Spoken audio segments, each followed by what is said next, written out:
However, in a free society, the public square belongs to all of us. I'm not interested in North Florida looking like Orlando or Miami. I love where we live, but I think that good jobs means that people that live in this district can stay in this district. Fishing and hunting is funding a large part of your conservation projects in Florida, and we want to make sure that those are forever preserved. And the problem with this industry at this point is that they actually target our youth. You can see it in their marketing strategies where it's bright colors, fun names. And that's going to be endlessly litigated. Florida's Voice with Drew Steele. What does life after service look like? Kicking back? Taking it easy? We believe it looks a little different. Fighting for all veterans. Making sure they get the benefits and care they've earned. Rebuilding communities after disaster strikes. And adapting to support today's veterans. Meeting them where they are. The VFW. Still leading. Still advancing. Still serving. Get involved at stillserving.org. I can trace family members who served from World War I to today, each one helping shape who I am. My family chose to share their stories with the Library of Congress Veterans History Project. Voices, letters, and memories that bring their service to life. Searching for their stories was easy. You can discover powerful stories too, told through the voices of America's veterans. Explore, remember, and share at loc.gov/vets. Half of young adults are at risk of hearing damage from loud sounds. So why is this happening? We know not to bake in the sun for hours and to get our eyes checked regularly. We buckle up to save lives. And we know that smoking kills. So do poor diet choices and poor life choices. But why are we so reckless with our hearing? We take hearing for granted. Hearing damage from loud sounds is permanent, but preventable. We take common sense steps for our health every day. Let's make hearing part of it. Wear earplugs. Turn it down. Give your ears a rest. Love your ears. Learn more at hearinghealthfoundation.org. Keep listening.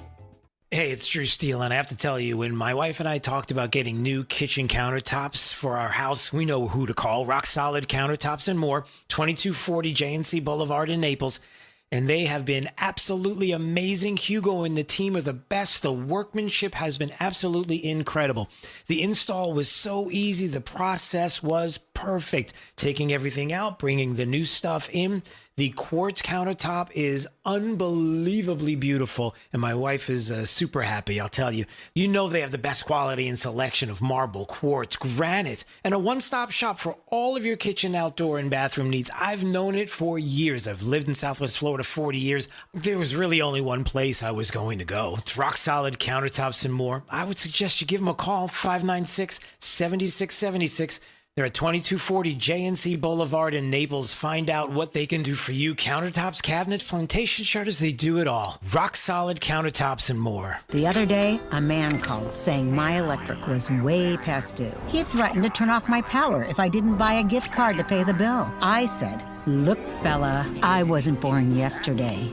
Gift cards are for gifts, not for paying bills, and I'm sure as heck not buying you a gift. So I hung up on the crook, and my lights never went out. Know the signs of scams and leave scammers in the dust. If someone asks for a gift card as payment, it's likely a scam. A public service message from the Better Business Bureau. We all have someone we love, like the favorite lyric in our favorite song. You can't imagine life without them. Cancer screening tests can help keep the person you love around longer by detecting changes before cancer develops, or catch it early when it may be easier to treat. And many tests are available for free or are covered by insurance. It's time to sound like a broken record. Tell all your friends and family, I love you. Get screened. Visit cancer.org/getscreened to learn more. You know, a lot of times you have to choose between something high quality or something that saves you money. But if you could get both, why not? Especially when it comes to healthcare, and that is MediShare. You get both. Many families save $500 a month with MediShare, and that's huge. But it's also true that people wind up way more satisfied, too. The member satisfaction rate for MediShare is double that of the typical health insurance plan. Double. That's because Medishare works. It has for more than 30 years. It's a community of Christians who have shared more than $5 billion of each other's bills. People love having telehealth. They love the huge PPO network. So, yeah, really, you can save a ton and like it better. Imagine being happy with how you're taking care of your health care. So if you're self-employed or part of the gig economy, or you just want a plan you're happy with, you can call right now and get a price in 2 minutes. Here's the number. Just call 855-SHARE-40. That's 855-SHARE 40. 855-SHARE-40. Thank you for waking us all up out here, for all you do. Thank you for giving us the voice. For being out there helping keep the constitutional republic. I want to thank you for your support for veterans in the military. Educating us. Standing up for conservatism. Giving us the truth. Florida's Voice with Drew Steele. Well, hey, everybody. Glad you're joining us today on Florida's Voice. My name is Drew Steele, Big D in the newsroom right there on the other side of the glass, and Nina's in the breaking newsroom. If you want to hang out with us, watch at FL Voice News on YouTube, Rumble, X, Facebook, and Instagram. And anytime you want to check out the program after hours, Florida's Voice with Drew Steele, the podcast, Apple Podcast, Spotify, wherever you get it. D, I have to do this. I have to start the program. I just want to spend a little bit of time on this because later on we're going to dig into what happened last night and these primary wins. You could say it was a big night for... we will win, and we will win, and we will win. It kind of was a big deal for the President of the United States and the country and the constituents, the people that were voting in the primaries yesterday. But D, you know I have to start with NPR's 4 takeaways from Tuesday's primary night in a half dozen states. I have to start with this because don't you have to kind of lean a little bit into what the left is thinking right now and some of the publications and you're like, NPR is right down the middle. As a matter of fact, our tax dollars have been paying for... No. It's kind of fun. So, by the way, how are you today? I haven't talked to you, D. You all right? Everything good? Is your mic working? Apparently it's not working. I thought his mic was working. All right, well, that's why he hasn't said anything yet. Because his mic's... And it's my fault. I'm sorry. Let me get the connection together. By the way, also, anytime you want to call, 866-588-8303 is the phone number. All right. Let me get you all connected up. There you are. All right, D. How are you now? Are you good now? I'm great. Thanks for letting me in. I'm sorry. It's a little inside Drew Steele baseball. Sometimes it depends on the day, but I get control of the mics and everything that's going on, and so I just didn't have him connected. So that's my fault. That's my bad. But anyway, President Trump got more wins in Republican primaries on Tuesday, most notably in Kentucky. There, Robert Massey lost to a Trump-backed candidate after the president and his allies blitzed Massey with tens of millions in ads. That's right. In fact, it was the most expensive House primary in history with $33 million total spent. And I'm just going to read this next line, and then I'm getting away from NPR because I don't want to get too crazy with it. But their next line was, while Trump continues to rack up victories in his vengeance tour. That's it. I'm out. I'm checked out. That's all. That's all I needed. It's not a vengeance tour. Will you stop? That's not what this is. You have people in different places across the country who have been very, very upset about the leadership that they have had there, or lack of which, has been taking place. And it's so obvious what happened yesterday with these primaries. For example, if you even take Georgia, Brad Raffensperger has not exactly been the best when it comes to the discussions about the 2020 elections and some of the questions that people had back then in Georgia. And you started to feel like, I don't know, this is like a rhino who wasn't really a fan of Trump's, and I don't understand. And, all the trouble with the phone call and everything else that went down there. Well, in Georgia, as Sean Davis from The Federalist put it, the corrupt election rigging rhino, snake, or he added snake in there too, currently getting absolutely crushed in the GOP gubernatorial primary, which he did. And it was not pretty. And then you also had Representative Massey, who, look, as also The Federalist was talking about yesterday, went from a principled libertarian during COVID, we get it, to GOP leadership lapdog under Kevin McCarthy, to anti-Trump Epstein obsessive in 25 after tweeting about that issue a whopping 3 times the decade prior. And the nail in the coffin was, don't forget, what was the nail in the coffin? voting against the one big beautiful bill because according to Massey, it did too much to secure the border. You're not following along with your constituents. And so, as any good politician would do, you have a very humble concession speech when you step up to the microphone and you are ready to concede and you are in front of your supporters, and with a humble heart, you say, I would have come out sooner, but I had to call my opponent and concede, and it took a while to find Ed Galrein in Tel Aviv.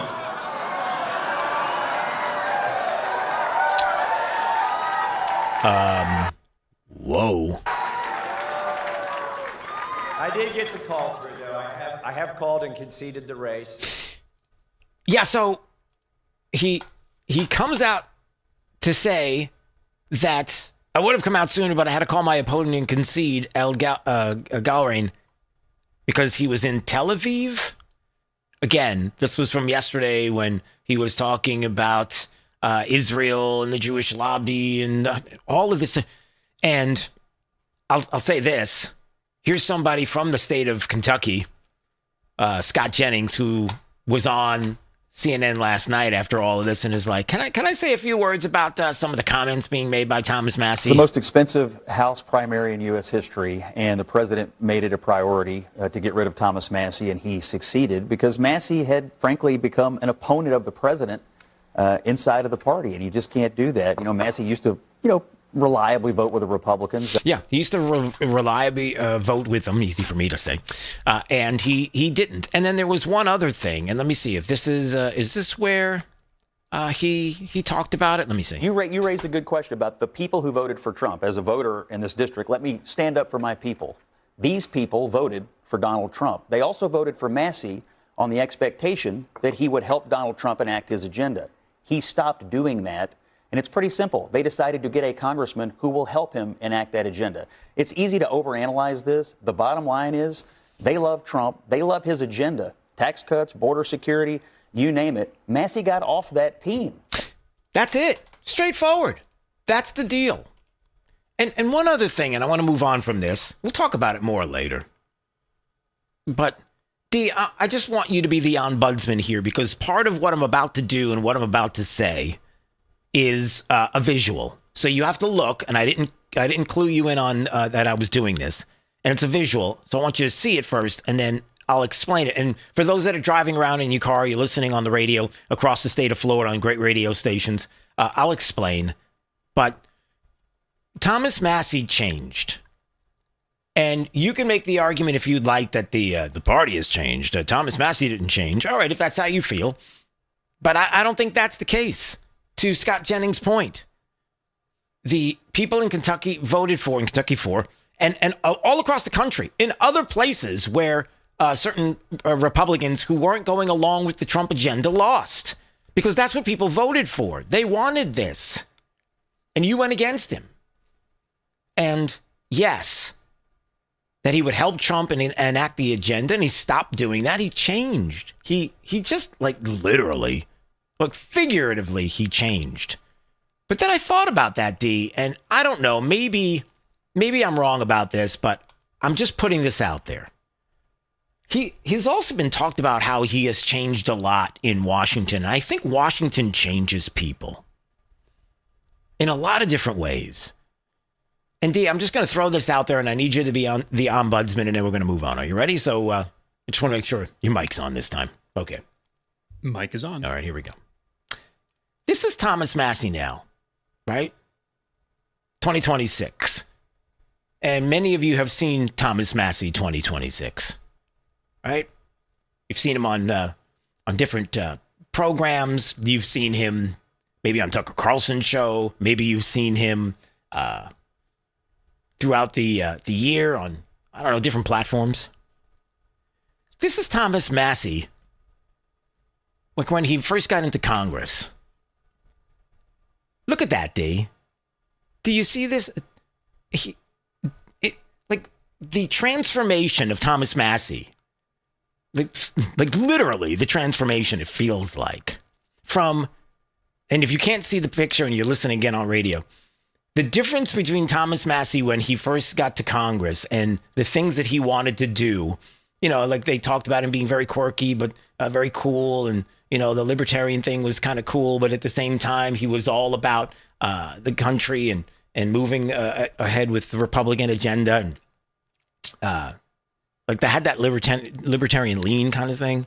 And you look at him and it's like an aw shucks kind of guy. And then all of a sudden DC gets a hold of you and it turns into something completely different. Now you might say, well, that's a long time ago. That might be just the years and the years that have changed him and physically changed him. But you hear about presidents all the time and how they become really gray and really like they're just different. They just change because of the pressure of the job. I'm wondering sometimes it's also the surroundings, the swamp, the way it sucks you in. The things that it does to you, the way it makes you change, the cesspool that it is. And sometimes it just gets weird. Does that make sense, D, when I put those pictures up? Or is that like you're going off on a tangent that I don't agree with? You can say it. Does it make sense? It makes sense. But go ahead. I feel like I don't want people to take this word the wrong way, but do you think he matured in a different way? And I'm not saying for the better. Yeah, and for those that can't see him, he kind of looked dorky, right? He was a little dorky. That's what I'm saying. He turned into more of a... I don't know. It wasn't that... I don't know. Yeah, but it's also the attitude. It's also the attitude. The people that voted him in and the things that they wanted him to do, and he went out there and remember something. The last time Trump went after, I think it was it 2020? I don't remember what year. 2020. I'm trying to remember what year it was. 2024. It might have been where the president was on social media going after Massie. Like he didn't like him at all at the time. And yeah, it was in 2020. Called him a disaster. He should be thrown out of the GOP entirely. Like because of all the things that he was doing that was going against MAGA and the president and a lot of different things that were happening. But he won resoundingly. It was like 81 to 19% he won. It was huge. So he went toe-to-toe with Trump. And I think it was on COVID and the vax, you know, the vid, all of it, the jab. And he won big. But he went from that lovable kind of guy, as they put it in they talked about in the Federalist. Massie lost because he went from this perceived quirky but lovable nerd who seemed to genuinely believe everything he said to looking like a clout-chasing influencer who cared more about getting on TV and getting TV time with Democrats on an issue he clearly never cared about until 5 minutes ago than he did about representing the voters. Boom. That's it. That's it. Do you see what I'm saying? He's already been toe-to-toe with Trump, and Trump wasn't happy with him during the vid and vaccines and a lot of different things that were happening at the time, even politically. And he won resoundingly. But then he changed. And then it became something different. Then he's hanging around with different people. And then it got really weird with questions about the do-do-do going on and stuff like that, allegedly. It was just weird. So, I don't know. That's all. I'm just going to put that out there. I don't know why I'm focused so much on, but I've got more later on in the program on Massie and Marjorie Taylor Greene and a lot of different people that I have to tell you, if you think they're going to go like, oh, there they go, bye-bye, they're going off into the sunset, see you politically, bye-bye. I wouldn't count on it. I think there's a part deux, if you will, for both of them. And others as well. And I'll explain later on. But first, here in the state of Florida, I'd say this is kind of a big deal. And it's a national story, but it really is a Florida story. As today, the acting attorney general, Todd Blanche, along with many people in Miami today, the Florida's attorney general, James Uthmeyer, many other people, politicians, in Miami. And wow, what a scene today as the acting attorney general Todd Blanche made a huge announcement today in Miami. Today, we are announcing an indictment charging Raul Castro and several others with conspiracy to kill U.S. nationals. And at the Freedom Tower in Miami, the crowd erupts. That's right. So I'll play a little more coming up, but just in case you missed it, the acting attorney general, among others, announced the indictment of Raul Castro for their role in the killing of 4 Cuban American pilots who volunteered for Brothers to the Rescue, and indicted for conspiracy to kill a U.S. national's destruction of aircraft. He'll talk about the indictment and being returned there to the Southern District of Florida. And wow. So if people were like, hey, is there going to be a change coming up really, really soon in Cuba? Are you starting to feel that? Oh, yeah. We are announcing. Yeah. Now more than ever. Now you can see where we're going. Now you see what possibly could happen next. I mean, this is going to change a lot. A lot of what's happening in Cuba. As it's a standing ovation from the crowd there at Freedom Tower. And we'll listen to a little more of the Attorney General. Mr. Castro and the others are charged with additional crimes as well, including destruction of aircraft and 4 individual counts of murder. Oof. The indictment was returned by a grand jury sitting in this district in Miami on April 23rd, 2026, and was unsealed today. For nearly 30 years, the families of 4 murdered Americans have waited for justice. On February, this is a story all too familiar. On February 24th, 1996, 2 civilian aircraft operated by Brothers to the Rescue were shot down over international waters by military aircraft from Cuba. 4 men were killed: Carlos Costa, Armando Alejandre Jr., Mario de la Peña, and Pablo Morales. They were unarmed civilians and were flying humanitarian missions for the rescue and protection of people fleeing oppression across the Florida Straits. As alleged in the indictment, Raul Castro and 5 co-defendants participated in a conspiracy that ended with Cuban military aircraft firing missiles at those civilian planes and killing 4 Americans. Those are the allegations returned by a federal grand jury. My message today is clear. The United States and President Trump does not and will not forget its citizens. Wow. This is a big deal. So if you missed it, the acting attorney general there at the Freedom Tower in Miami announcing the indictment of Raul Castro and 7 others for their role in the killing of 4 Cuban American pilots who volunteered for Brothers to the Rescue. And you heard about the court filing that was unsealed and formally announced today. And this is such a big story because as people are looking at this now, they're like, so if we have indictments against him and 4 others, does that mean it's time to go get some people? Again, I don't know what comes next, but it sure feels like freedom is just around the corner for the people there in Cuba, who for far too long have lived under an unbelievably oppressive regime. As we've had people on this program talking about it, I'm sure today we will have some that might even call in, 866-588-8303 to talk about that and so much more.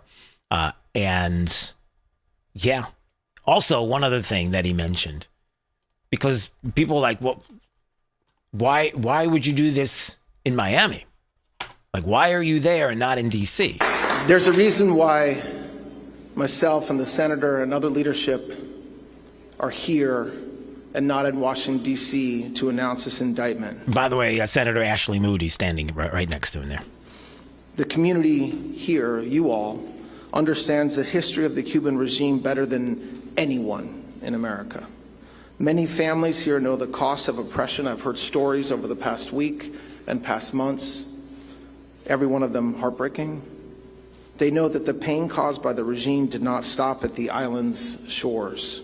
And today's indictment, while it does not bring back the murdered victims, it makes a statement. The United States government has not forgotten these innocent men who were shot out of the sky. And as in every criminal case, the defendants are presumed innocent until proven guilty by a jury of their peers. But today, the Department of Justice has taken an important step and brought this indictment. An important step to bring the indictment. So here we go. Again, we'll talk about this more coming up in just a bit.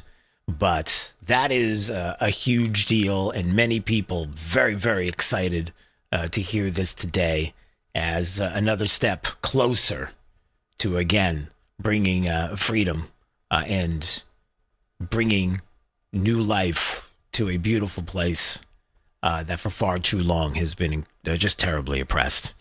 All right, 866-588-8303 is the phone number. All right. There you go. All right, good. A couple of other things that are going on. Yeah, more on elections coming up in a bit. Also, we had a lot of people that were commenting on it. Democrats were commenting on some of what took place yesterday, and also some of what is going to be coming up in the future. And just know it. Just like, who is it? Raphael Warnock there in Georgia. As they were talking about the polls closing in Georgia and Kentucky in the primaries last night. And if you're just wondering, hey, I wonder what it's going to be like if Democrats get another opportunity to be there in the halls of Congress with the kind of power that is not really what we would want. Just listen to what they have to say. Don't doubt them. Just listen. In a real sense, they're setting fire to the democracy, and the Supreme Court is pouring fuel on that fire, and we have to stand up in this moment. I'm proud of all that we did when I first entered the Senate. It was the 117th Congress. We passed a lot of legislation. We cut child poverty by 40% for 6 months. We did infrastructure. We did clean energy, the biggest clean energy bill in human history. Whole lot of good coming right out of the pandemic. I have to tell you. I don't know if that's a whole lot of good coming out of the pandemic, because we know what happened and we know who was in charge and we know what was going on. Well, at least we knew what was going on. There's some people that didn't know what was going on. But anyway, go ahead. Looking at what's happening to our democracy right now, it was a mistake not to take voting rights first, to get John Lewis Voting Rights Advancement Act over the finish line. I'm proud of all that work we did. If I could, I'd trade all of that for the democracy, for the people's voices. Because at the end of the day, if you can't vote, none of the policy matters. Yeah. Who can't vote? Who can't vote? Who hasn't been able to vote? Who can't vote?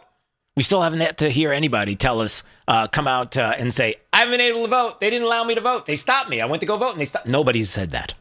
But it sounds like you're endorsing getting rid of the filibuster. I just want to, that's the point. Like, there it is. But you got to get the Senate to do that. Yeah, well, we had every Democrat on that bill.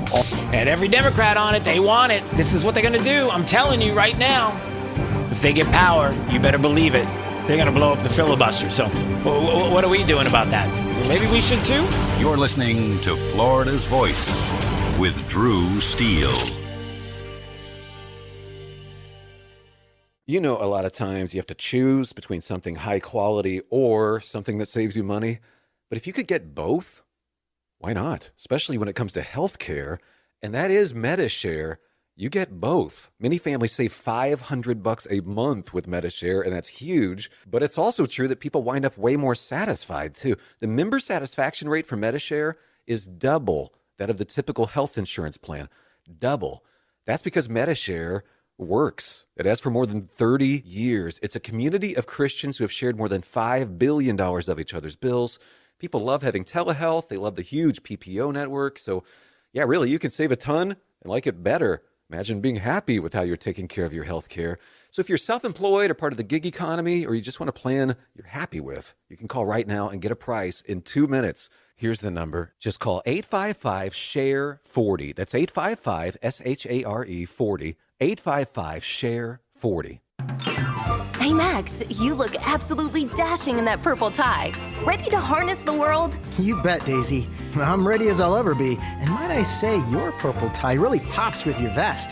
Thanks. I almost went with a cape. but didn't want to come across as pretentious. Nonsense. Anyone in our line of work should rock a cape. You might be onto something, Max. Phew, so here we go. First day on the job. We've got this, right? Right. Don't forget, we both graduated from Dogs Inc. with honors. Which means I can guide my human around a busy city with ease. And I can give my human a restful night. I hope my human is kind and loving. And I hope mine likes wet kisses and zoomies. Ready to make a difference? Born ready. Let's go. Discover how extraordinary dogs like Daisy and Max change lives at no cost to the recipients. Visit dogsinc.org. After my injury, I lost my sense of purpose. I lost the ability to tuck my daughters into bed. Homes for Our Troops build specially adapted homes with features that allow our veterans to function independently and focus on their recovery and family. This life-changing gift of freedom is provided mortgage-free thanks to our donors and supporters. Homes for Our Troops gave me a home where I can be a dad. Homes for Our Troops gave me a brighter future. We need you to join us too in completing this important mission. Learn more at hfotusa.org. I'm Chris Jakimick. I served in the United States Air Force and I deployed 3 times. Being a veteran, it's interwoven into your DNA, is really the absence of the connection and the purpose that can really drive a lot of veterans to some negative thoughts. For those who are in a suicidal crisis, the window of time to save somebody's life is very short. Our duty is to protect ourselves and protect our families, and one way you can do that is store your weapons safely. Store all your guns securely. Help stop suicide. Brought to you by End Family Fire and the Ad Council. Since the dawn of time, man and wildlife have shared a connection. And hunting traditions passed down from generation to generation have connected man to the natural world. From bow and arrow to hook and bullet, as man evolved, our link to those traditions remains.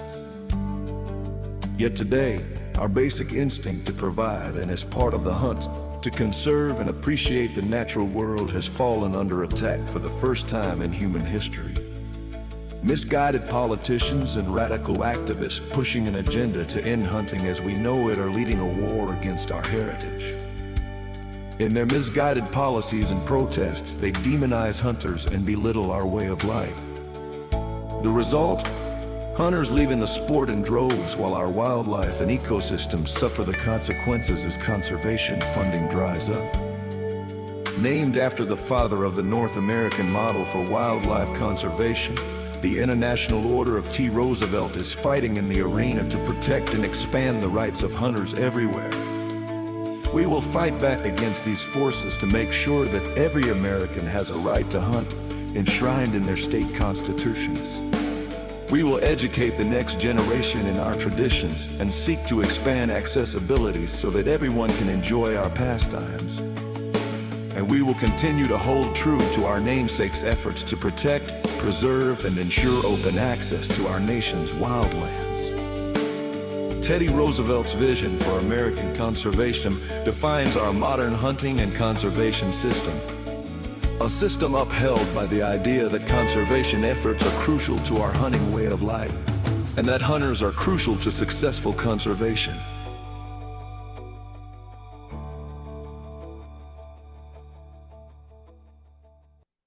Hey, it's Drew Steele. Look, are you still playing defense with your money? It's time to shift gears and seize the fresh opportunities this new pro-business environment has to offer. That's exactly what certified financial planner professional Alfie Townsend and the team at Advantage Retirement Group do for high net worth investors like you, helping you go on the offense with advanced tax strategies, thoughtful risk management, and forward-thinking financial planning. Imagine enjoying the retirement lifestyle you've worked so hard to achieve, all while staying one step ahead, and in a changing world, you've got to do it. Alfie and his team design personalized strategies to strengthen your financial foundation so you can focus on living life on your terms. Ready to find out more? Text VISIT to 239-747-7470. Again, you can call or text 239-747-7470. Schedule your one-on-one consultation today and see how a proactive approach can help you thrive no matter what the market does next. Don't wait. Call or text VISIT to 239-747-7470 right now.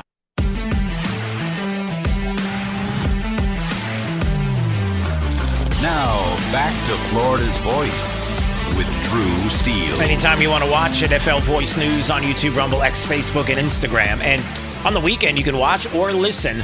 We've got a brand new program that is growing by the day. Right Line, your national voice. We stream on social media, YouTube and X, 4 to 6 p.m. Saturdays, so we're live. And then we're live 4 to 6 p.m. on great radio stations across the country. So you're never going to miss any breaking news over the weekend. We're very excited about the program and the growth. So we appreciate you listening. Listening or watching. Or, yeah, whatever I just said. You know what I just said. All right, moving on. Top of the news. Top of the news. Florida's headlines. Now. All right, from the Florida's Voice newsroom, AP Anita Padilla for the first time today. She's got the latest. What's up? Hey there, Drew. Topping the news right now. Raul Castro is indicted in the 1996 Brothers to the Rescue shoot-down case. That story tops our news right now. A federal grand jury has unsealed an indictment charging former Cuban leader Raul Castro and other co-defendants in connection with the 1996 shoot-down of two Brothers to the Rescue planes over the Florida Straits that killed 4 men, including 3 U.S. citizens. Acting U.S. Attorney Todd Blanche announcing the charges at the Freedom Tower in downtown Miami this afternoon, a powerful symbol for the Cuban exile community. The indictment accuses the 94-year-old Castro of conspiring to murder 3 U.S. citizens and 1 Florida resident in the February 24, 1996 attack. The shoot-down has long been one of the most emotional and contentious events for the Cuban exile community in South Florida.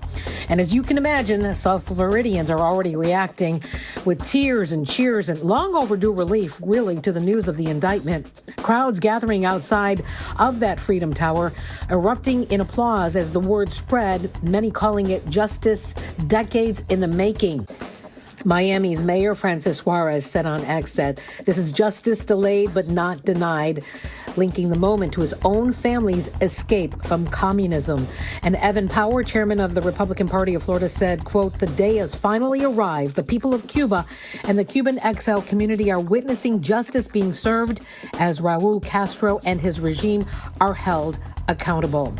In other news, NFL Commissioner Roger Goodell says the league is now cooperating with the Florida Attorney General investigation into the Rooney Rule and other diversity hiring practices.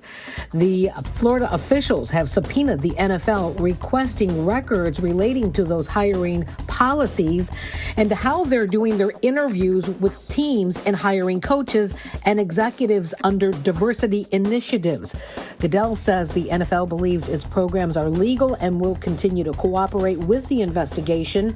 He also defended the league's efforts to expand opportunities through programs like its Acceleration or Accelerator initiative, which connects coaching and front office candidates with team leadership. All right, that's the latest right now at 3:35. I'll be back in another hour with another update on your news from Tallahassee and Washington. I'm Anita Padilla, the news director here at Florida's Voice. Drew, back over to you. All right, AP, we appreciate it. In the Florida's Voice newsroom, anytime you want to check out the stories that they are working on, it's very simple. You go to flvoicenews.com. That's Florida's Voice, the website. All right, coming up in a couple of more minutes, among other things we're going to talk about, what is going on in LA is just an interesting side note to a lot of the talk across the country about how people feel right now, not just nationally, but locally. So many times we focus on the national stories, and when it comes to elections, we're trying to figure things out, the who, what, and where, and the whys, especially, even with the latest primary races that took place. We're going to get to some of that in just a bit. But there are a few people that have been talking about Spencer Pratt in LA and brought something up, D. And look, it's not like patting up the back again. I'm not doing it. I'm not patting myself. I can barely reach my back anyway. And, well, never mind. The point is that I said, D, how many times have I said this before? That sometimes when it comes to who's running a city and a newcomer comes in and they've got energy and you hear them speak and it's just common sense. That's all it is. And you resonate, or they resonate with you because That's what you feel. You just want common sense. But maybe they're not someone who's run a Fortune 500 company, or maybe they're not someone who's been in an administrative position or even a political position before. So how do you run a city? And what have I said before? One of the things is, does he do it by himself? In other words, someone runs a city and they're lonesome. They're all alone. Nobody helps them. There's nobody around them. There's nobody to talk to. As a matter of fact, they put them in a bubble and they stick them in the corner over there. And it's like, all right, ma'am, sir, go ahead, figure it out. No, of course not. They surround themselves with people that can truly help, and maybe with the experience that they are lacking, but the common sense that they have as well, and agree with it. That's exactly what was talked about in LA, and of all people on TMZ. So I'm going to play a clip in just a little bit and how they describe this. And I'm telling you, it's something to think about when it comes to other elections, even across the state of Florida, when it comes to people maybe in a city, in a town near you, where you're like, I trust that person. I feel like they get it. Common sense, good stuff. And they're going to surround themselves with people that are really going to help. That's not a bad thing. I think that's a good thing. Just going to say. All right, speaking of good things, it's always a good thing to hear what Henry Olson has to say. He's joining us once again here on Florida's Voice, senior fellow at the Ethics and Public Policy Center. He's got a great newsletter called Margin of Victory, and it's free to subscribe, so you can check that out, among other things. It's good to see you, sir. How's everything? Everything's good. How about for you? You know, it's been fun. It's been fun. It's been crazy. It's been a little weird, especially trying to keep track of everything that has been going on with, as some describe it, the Trump revenge tour, which is kind of funny. It's kind of sort of not really a revenge tour. It's more to me about the people and the constituencies that are like, hey, we wanted you to do what the president is telling us we should be doing, and we signed up for that. And now we have representatives that maybe aren't doing that. So they might have a say in this. It's not just Trump, right? No, it isn't just Trump. I mean, certainly some of it is animated by personal grievance, that the attack on Bill Cassidy has everything to do with his vote to convict Donald Trump, rather than like with the Indiana state senators that Trump opposed. They didn't do what Trump wanted on redistricting, but they didn't do what their voters wanted, and that's what the election proves. Their voters wanted to gerrymander Indiana, and they had said no, and the voters say, no, actually, we want that. We want to take 2 seats away from the Democrats, and that's what the Thomas Massey result last night was here's a guy, always been a libertarian-leaning iconoclast, often be the sort of person who is the one in the 427-to-1 roll call vote. But he won re-election pretty comfortably for 7 terms, and he's going for an 8th, and he loses by 10 points. Why? It's because voters in his district want to have somebody who will loyally back the president, even on questions like the war with Iran, which was a place where Thomas Massey had been a notable skeptic and a notable critic. Turns out that Republicans like the war with Iran, and that they want to have somebody who will represent that. And they're going to get that with Ed Galbraith, and that demonstrates once again that the people who put Donald Trump in the White House were not just voting for a person, they were voting for an agenda. And if you're not on board with the agenda and fighting for 24/7, 365, they will remove you and put in somebody who tells them that they will back that agenda aggressively, 24/7, 365. Yeah, and there's 2 parts to that, too. I think one part is an electorate that says, listen, you need to be listening to us, and we will hold people accountable. And the second part, too, is that I wanted to ask is, when it comes to Thomas Massey, people do forget that in 2020, the president wasn't exactly pleased with him in 2020, and kind of on social media was arguing against him as well, and called him all kinds of names, and said they had to get rid of him. And guess what? He won like by 89% of the point of the district. I mean, he won in a massive landslide victory just because there was a disagreement. So it wasn't necessarily about the fact that the president comes along and says, I want him gone. Because if that's the case, he would have been gone in 2020, but he wasn't. It was a different situation. Now you see someone who I believe changed a lot from the time he came in. As somebody who was quirky, as described, the libertarian lean, but still held the values of the district. And then automatically you have a situation like we had last night where once that pivots, all bets are off.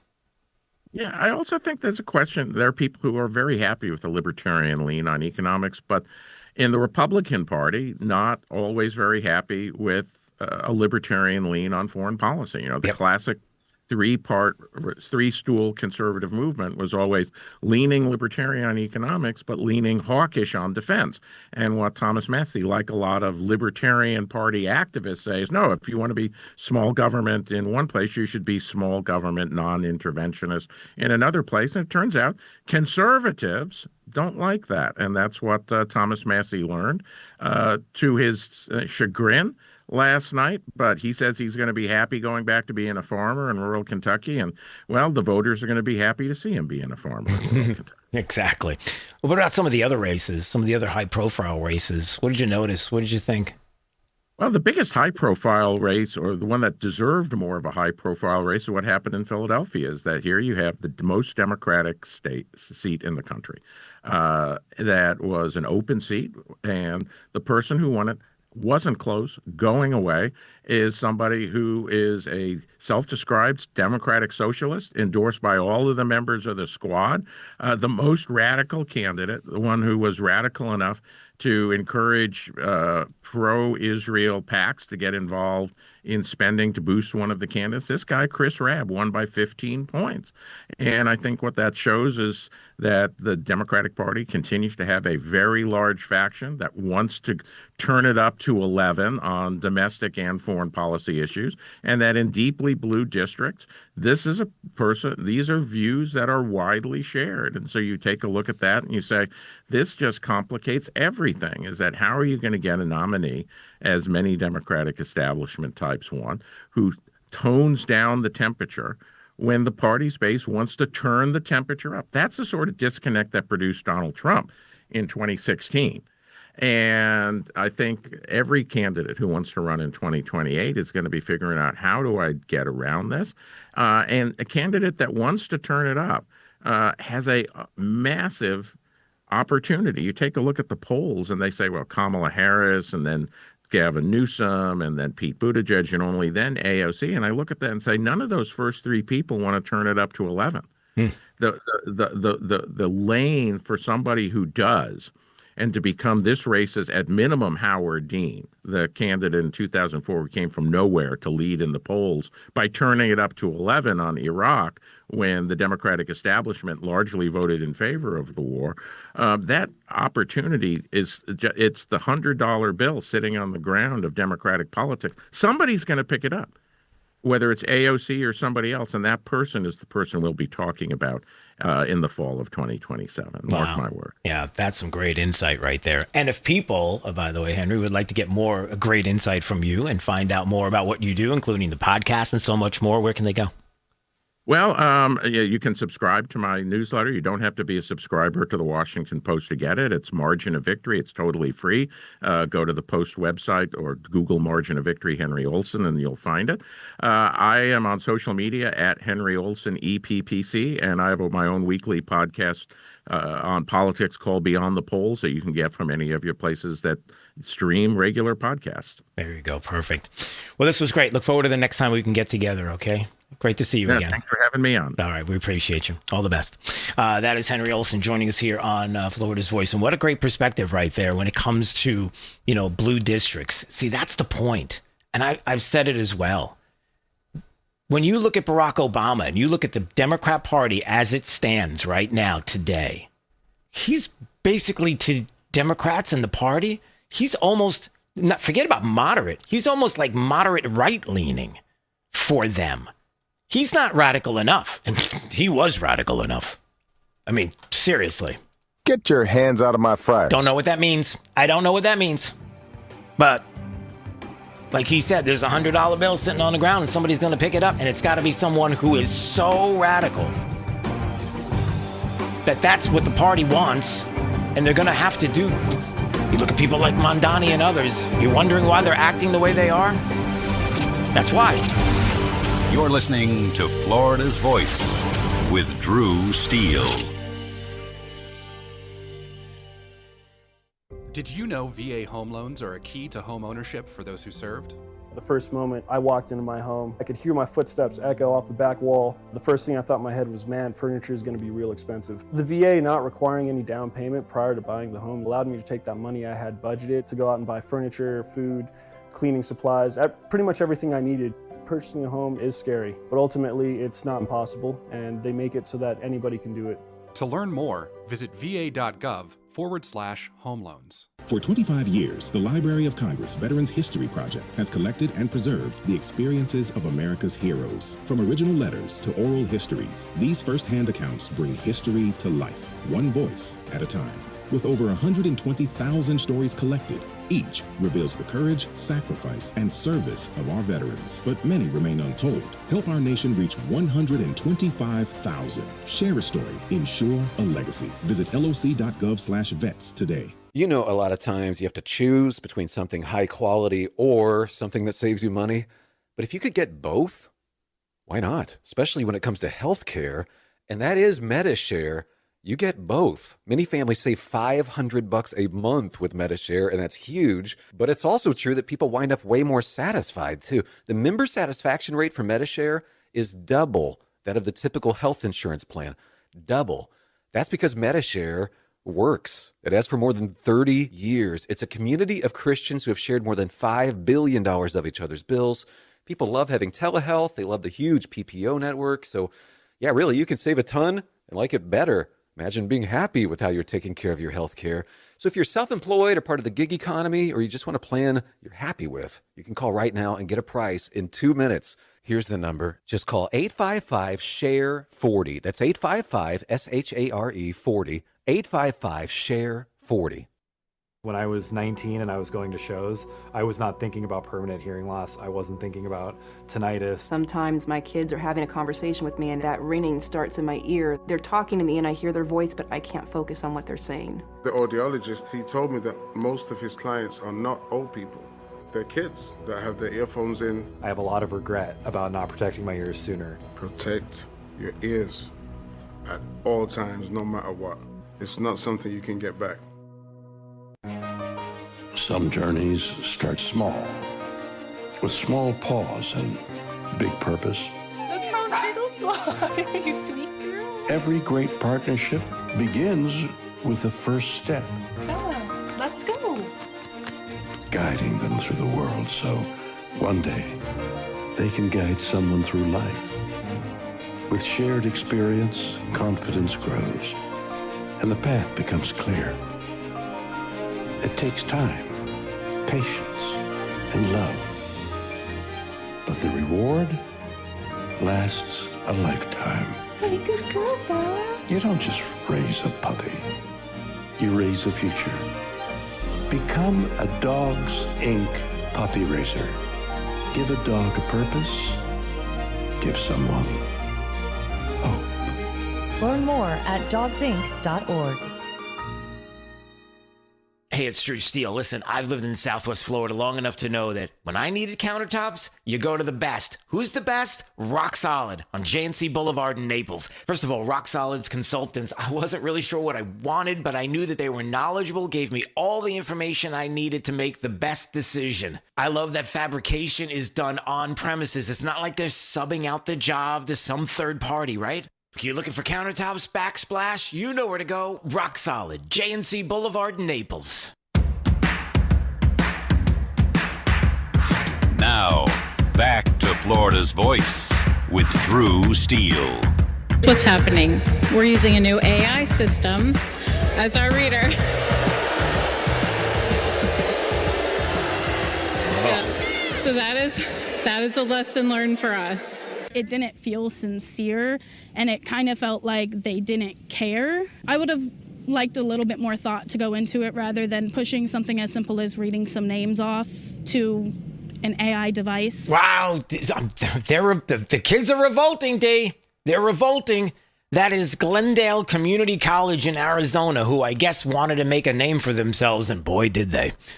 So they decided that wouldn't it be cool if AI would read the students' names during their commencement ceremony? And it's like, no, it wouldn't be. And then it malfunctioned. And that was the president explaining what happened, and then students that were reacting to it. It's like, why are you doing this? Stop it. Good. Yeah, exactly. Good. I mean, there's some things that AI does, and it's a lot of fun, and it's really cool. There's no doubt about it.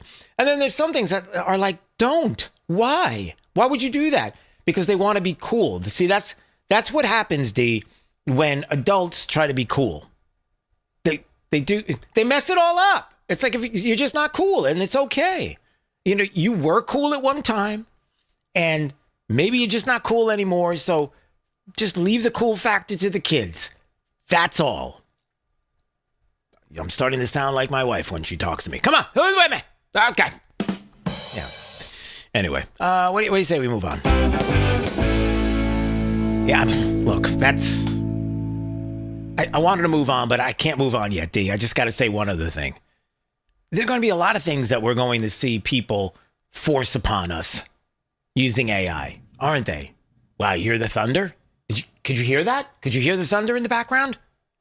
Yeah, there's a big old storm on top of us, and I am very happy about that. I'm seeing a lot of rain lately. We need it here in Florida. But anyway, that's what I worry about. Like, they're going to keep pushing and pushing and pushing all of these AI things. It's like, I like that it's progressing, and I like that there are things that are working right now, and it's nice, but don't try to change everything when you don't know what you're doing. Especially when somebody could read the commencement address at a college. Just let somebody read it. You read it. Anyway, all right. Now we can move on. You don't have to, okay. You didn't have to transition me, but that's all right. Too late. So I heard a little bit about this. Hold on, I got to clear my throat. I think that's going to work. I heard a little bit about this. Well, we're going to get to the Colbert stuff coming up because I think tomorrow, D, is this right? Tomorrow is Colbert's last day on the air? I couldn't tell you. But I think it's true. I think tomorrow is the last day. And so as the left is trying to get over this and try to hug it out, I guess they had Jon Stewart on. And as you can imagine, everything pivots to Trump. So, yeah, I wanted to play it, but it's long, and I want to make sure that I can get to play all of it because you have to hear the liberal tears. It's beautiful. So we'll play that coming up. And then also on the way, we come to find out that there is a lot going on with the Democrats and some of the things that they have been saying lately, especially on Capitol Hill. There's nothing better than when you get a chance to hear a Democrat on Capitol Hill who's trying to go after somebody in the Trump administration and just beclowns themselves. And that was New York Senator Gillibrand. And she was trying to get one past the Transportation Secretary Duffy yesterday. And of course, social media exists. And everybody was like, hold on a second. Did you say what I think you said? I think we're going to go back in time to the Wayback Machine and find out whether or not what you're saying is true, and called her out. And it was beautiful. Coming up. You're listening to Florida's Voice with Drew Steele. My name is Corporal Bradley Joseph Seitz. Jerry Reed. Kate Weber. These are real veterans facing a real challenge. I have PTSD. And I have PTSD. I have PTSD. Post-traumatic stress disorder can happen to anyone. I was still in a war zone in my mind. But treatment can turn your life around. Treatment has really saved my life. To learn about PTSD and how treatment can help you, call your local VA medical center or visit ptsd.va.gov. The best words to hear at the TSA security checkpoint? You're good to go. So check before you jet. Avoid delays at TSA security checkpoints by making sure you have an acceptable form of ID. That means a real ID, passport, or other acceptable forms of identification. Visit tsa.gov/ID to check the full list of acceptable IDs. Avoid travel delays by checking ID requirements, and you're good to go.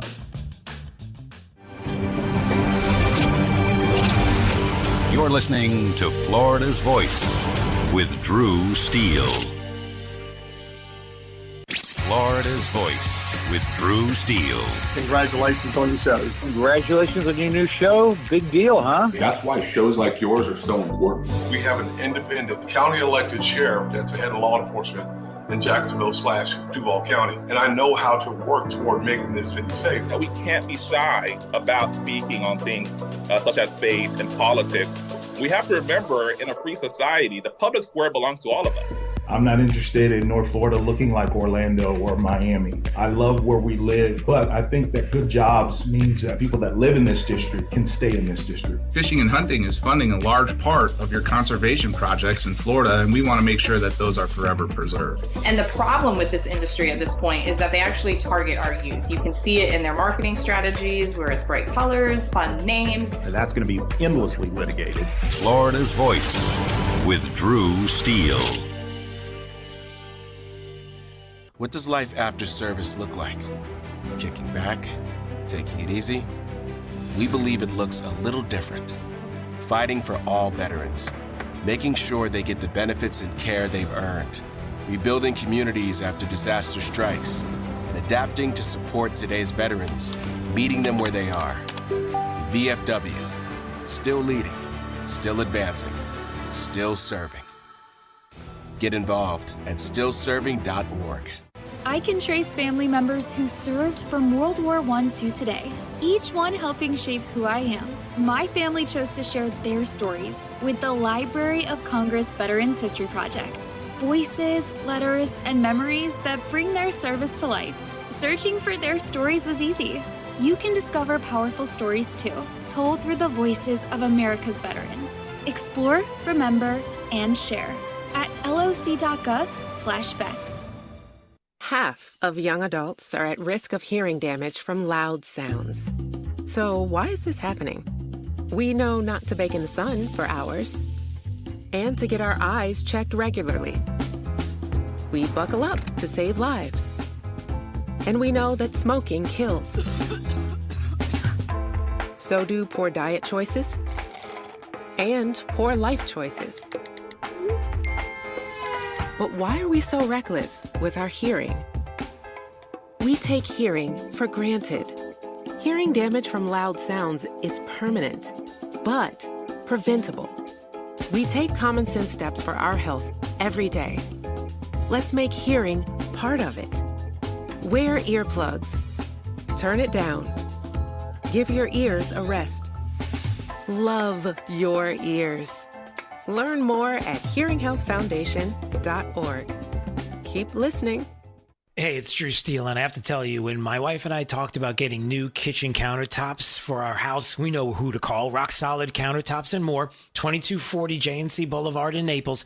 And they have been absolutely amazing. Hugo and the team are the best. The workmanship has been absolutely incredible. The install was so easy. The process was perfect. Taking everything out, bringing the new stuff in.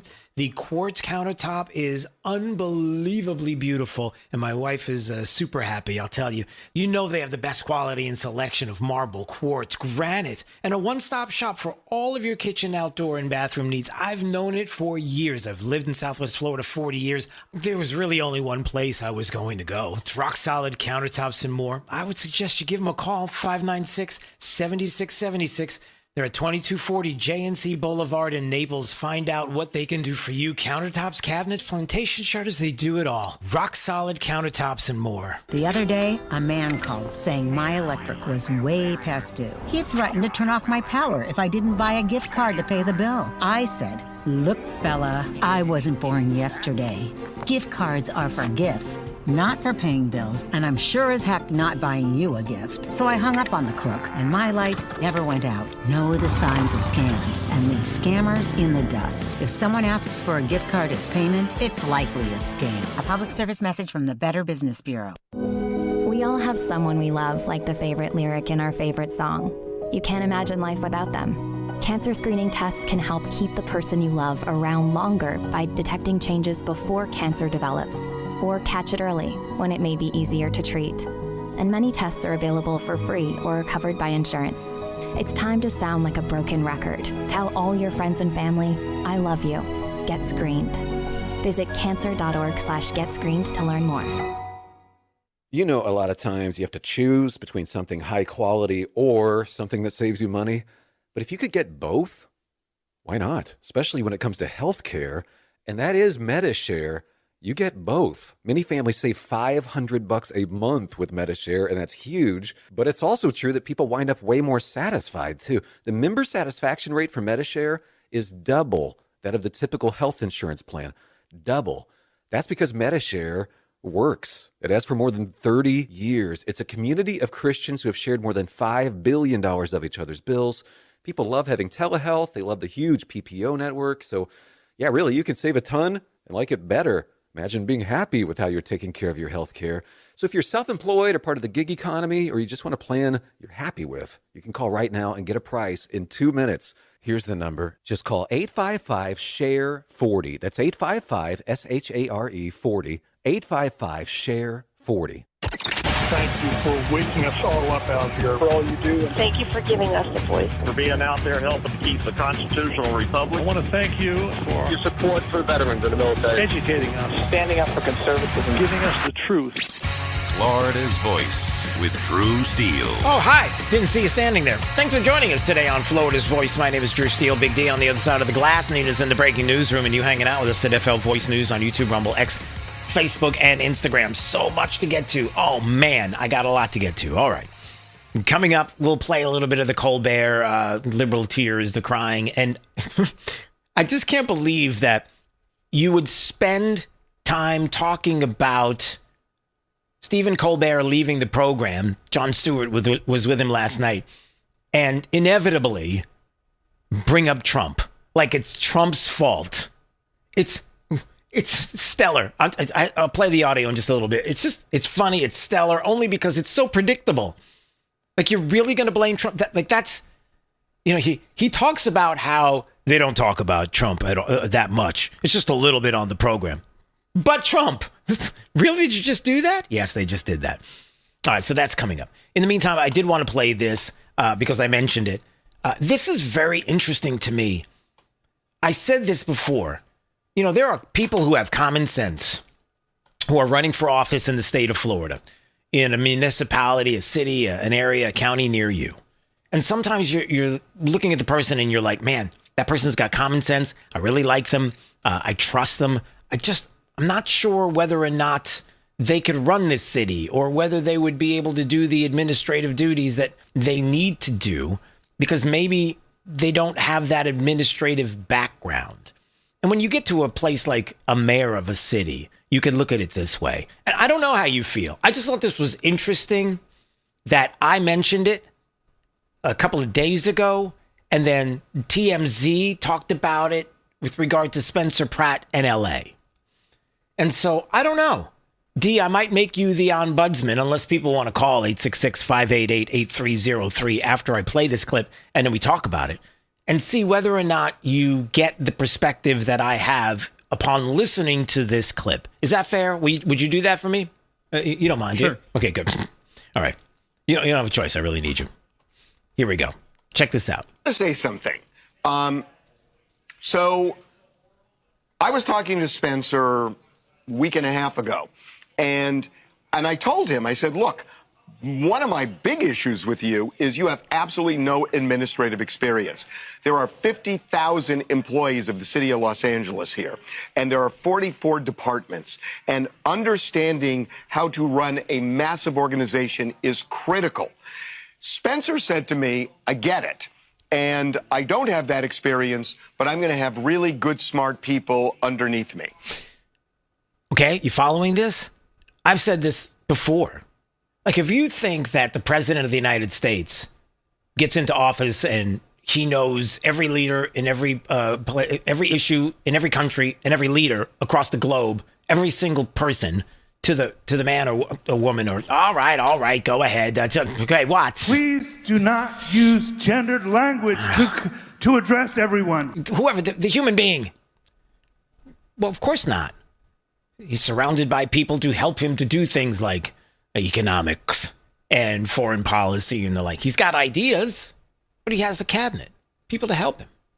So, listen. He mentioned two names, and I was asked not to mention who they were, on the air or publicly, and I am not going to do that. However, I wanted to check. Check on the experience of the people that he's No, he wanted to check if they were on board with I wanted to check if they were really on board. actually on board. If they were really on board. This morning, I spoke with one of them, and I think the most important person, and wondered, is that person on board? Is it real that this person, A, supports Spencer Pratt, and B, would work in city government for him in the event? Describe sort of what this person does? I know you said you're not going to reveal the name. I can't. Okay. I mean, it would okay. And this person actually explained to me why this person's name shouldn't come out right now. The person is on board. The person's on board. So 2 things, D. Number 1, that's trust. Like when Spencer Pratt says, or somebody in a city near you here in the state of Florida says something like this and mentions to someone behind the scenes, look, I got a couple of people that really want to help. And you're like, really? And then it turns out that you turn to said person, you find out, and you're going to keep it secret. And then you turn to the person, it's like, yeah, I'm on board. I'm with them. I'll help them. I'll get this done. That's trust, right? So there's a trust factor there because you said it and you're not just doing it to get elected. You're saying it because you understand your limitations and you're going to have people to help you. Great. And then the second part is how I've said this before, that administrative issue or that foreign policy issue or that economic issue, whatever it is, whether it's a president or anybody else, of course they're going to surround themselves with the best people that they believe can move the agenda forward, like this president, and understands common sense, let's just say in the case of Spencer Pratt and what he's trying to accomplish. And so I love that was going on. I just thought that was really cool. And he went and he searched and found the person and brought it up and they said, yep, it's definitely something that is going to happen if he gets elected. And then, D, there's another part where it's like, I wonder who it is. It's L.A. Pretty much everyone knows everyone as far as politicians are concerned. And I'm just trying to think of some of the names. I'll just throw this out there. Could Arnold Schwarzenegger be one of those people? Could he be? Very well could be. I know it sounds crazy, but I don't know. I thought about that. I'm like, I wonder if that's one of them. Like someone who, you never know. I guess it depends on which way the wind's blowing with Arnold Schwarzenegger. He was a Republican, but then he doesn't like Trump, but then he's kind of moderate, but he's really not. And that's kind of what LA is, basically. And you're trying to bring someone. I don't know. I just thought it was kind of fascinating. But still, just the idea that he gets it. Like, I have limitations, but I'll have people around me to help in those areas, in those departments. On the other side of it, you have Karen Bass, who, by the way, came into office with no administrative expertise whatsoever and probably surrounded herself with people that didn't really help too much. And CNN did an interview with her about homelessness, and this was kind of brutal. And you kind of feel like the tide's turning because if CNN is going up to someone like Karen Bass, who's been destroying the city of LA and maybe some of the background there and the concerns about Soros and, communism and all that kind of stuff, allegedly. The point is what have you done? When you talked to Jake Tapper in 2023, you said that your goal was to end street homelessness in LA by 2026. It's now 2026. And we haven't ended it. We have not ended it, and we're not close to ending it. How are you so off? Well, basically, when I said that, it was at the beginning of my term. I am very committed to achieving that goal. I didn't anticipate some of the bureaucratic barriers that I would experience, but I am prepared to take those on now. Wait, you weren't ready for the bureaucratic problems, but now you're going to be ready? People are supposed to believe you? Like, you talked about this years ago, And you haven't done anything. And the reporter's like, give me a break. You haven't done anything. And let me just give you an example. Los Angeles made a decision probably 20, 25 years ago to not address street homelessness. Yeah, but that was 20, 25 years ago. It's now, here and now. It goes on, and I don't want to spend too much time on it because it's L.A. and Karen Bass, and, but the fundamental thing is this. Number one, you have CNN going after the Democrat mayor of the city of L.A., and she completely melts down. You promised it would go away 100%. It's only gone down about 17%. Why would people trust you to go back and do this again to get to the 100%? Because you barely got there to begin with. Your goal was to end street homelessness by 26. It's now 26. You haven't ended it. How are you so off? And then trying to make the claim that, it's so much better. It's not better. That even in L.A., you can turn people off by your policies and your fecklessness. And then the other part of it that I really liked was the fact that, when Spencer Pratt says, look, I'm humble and honest as far as this is concerned, and I don't have a ministerial experience, but I'll get somebody in that'll help me. Did I say administerial? Is that a good word, D? Administerial. Don't think so. Administrative experience? There you go. Oh, you don't like administerial. Well, maybe I just made that word up. Maybe I combined it. Maybe that's what this show is all about. It's about common sense and making up stuff when it comes to words. Let's not do that anymore. And you should call me out more often with that. All right, we're moving on. All right, 866-588-8303. Yeah, that was really not good. I apologize. Ben Berkham is with Real America's Voice. And here in the state of Florida, a crazy scene that happened right in front of Florida's Turnpike. And it looks like it was, if I see this correctly, and so this is near the Turnpike and 595 and the 84 interchange there, that area. So that would be, they're claiming it was Palm Beach, but that's not Palm Beach. Well, maybe it is Palm Beach where this took place. So I could be wrong.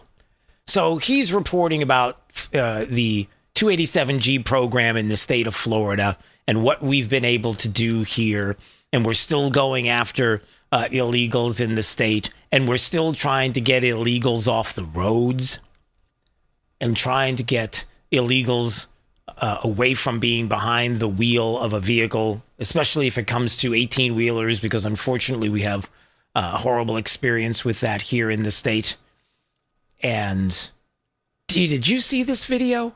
Maybe you didn't get a chance to see this. Oh, buckle up. So here he is, reporting on the 287G program in the state of Florida.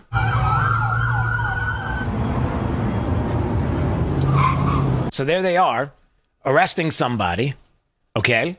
He's in a van. They're arresting somebody. And now you hear the chirping of tires. Get ready. That's not good. That's not good. That's an accident that took place right next to the vehicle where the highway patrol was getting someone there who was in a van, and they were arresting them. Wait to hear the rest of this. So they go to check out, make sure everybody's okay. Crazy scene here, day 2 of the operation. We're over here picking up one illegal, driving this van, and then this ends up happening. This driver slammed on his brakes. This guy hits him, but then this guy just happens to be illegal too. What?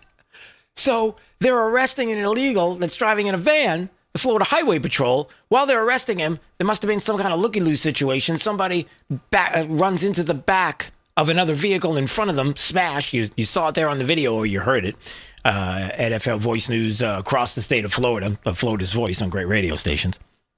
And it turns out that the person in that car was illegally in the country. The density of the population of illegals in America, most Americans just can't comprehend it. I mean, literally, we're picking up this guy. This guy's an illegal driving, gets rear-ended by this guy who's just on his way to work. Crazy. Moral of the story is, Don't come into America illegally. Don't drive without a license or insurance. You only have yourself to blame. That's it. All right. So that's a good moral of the story there. But I just thought that was wild as he was reporting about the 287G Highway Patrol ICE operations that were going on. And they're picking up one illegal after another illegal crashes right next to him. And as he was pointing out, I'm not sure if we all can comprehend how many illegals are in this country. As he was saying, like, what are the chances? Thank God for ICE and America First states like Florida who are fighting to fix it. That's all. So I just thought, like, wow, that was one crazy story out of the state. And here's another story that's out of the state of Florida. That's not crazy, but crazy cool if you like hunting for pythons. The 2026 Florida Python Challenge is back for 2026. Go ahead. Okay. Yeah. We like it. So that's happening July 10th to the 19th. Mark your calendars down. Maybe mark your calendar with a big giant python across the...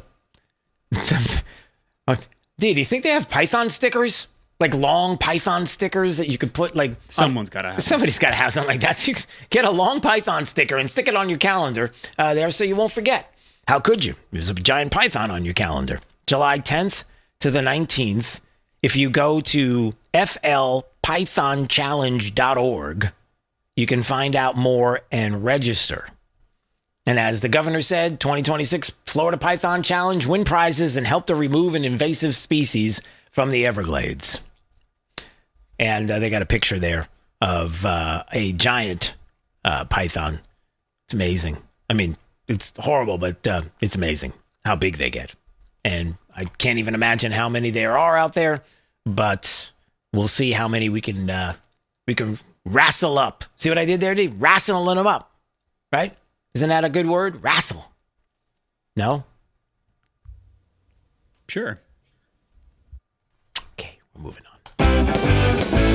All right. Anytime you want to watch at FL Voice News on YouTube, Rumble, X, and Facebook, don't watch D, though. He's not very kind. Anyway, we move on. I'm just sensitive. Stephen Colbert is a little sensitive, too, along with his buddy, Jon Stewart, who together have lefty tears as they're crying their way out the door because I guess tomorrow is the last day you get to hear Colbert on the air. Ah, shucks. Now, ultimately, the reason why he's no longer going to be on the air is because it costs them a lot of money to put the program on, and they don't have the ratings and the money to back it up.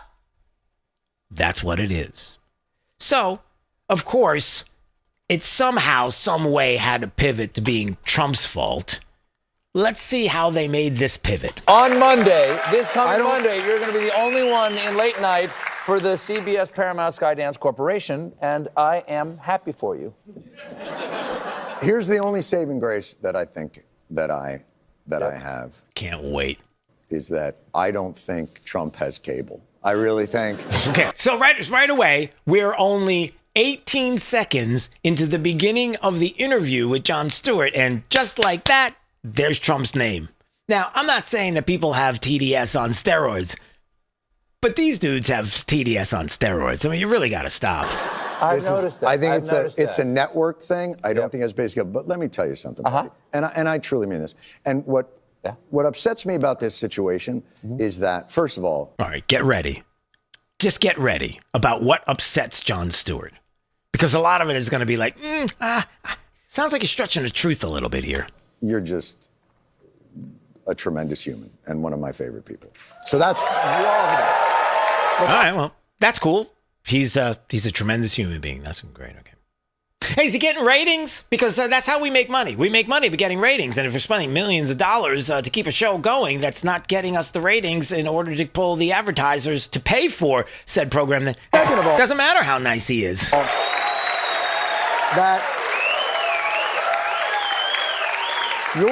I've seen your talents from Exit 57 to, you saw my talents in Exit 57? To writing, he can do whatever he wants to do. But the ubiquitous bloviating of the commander-in-chief has...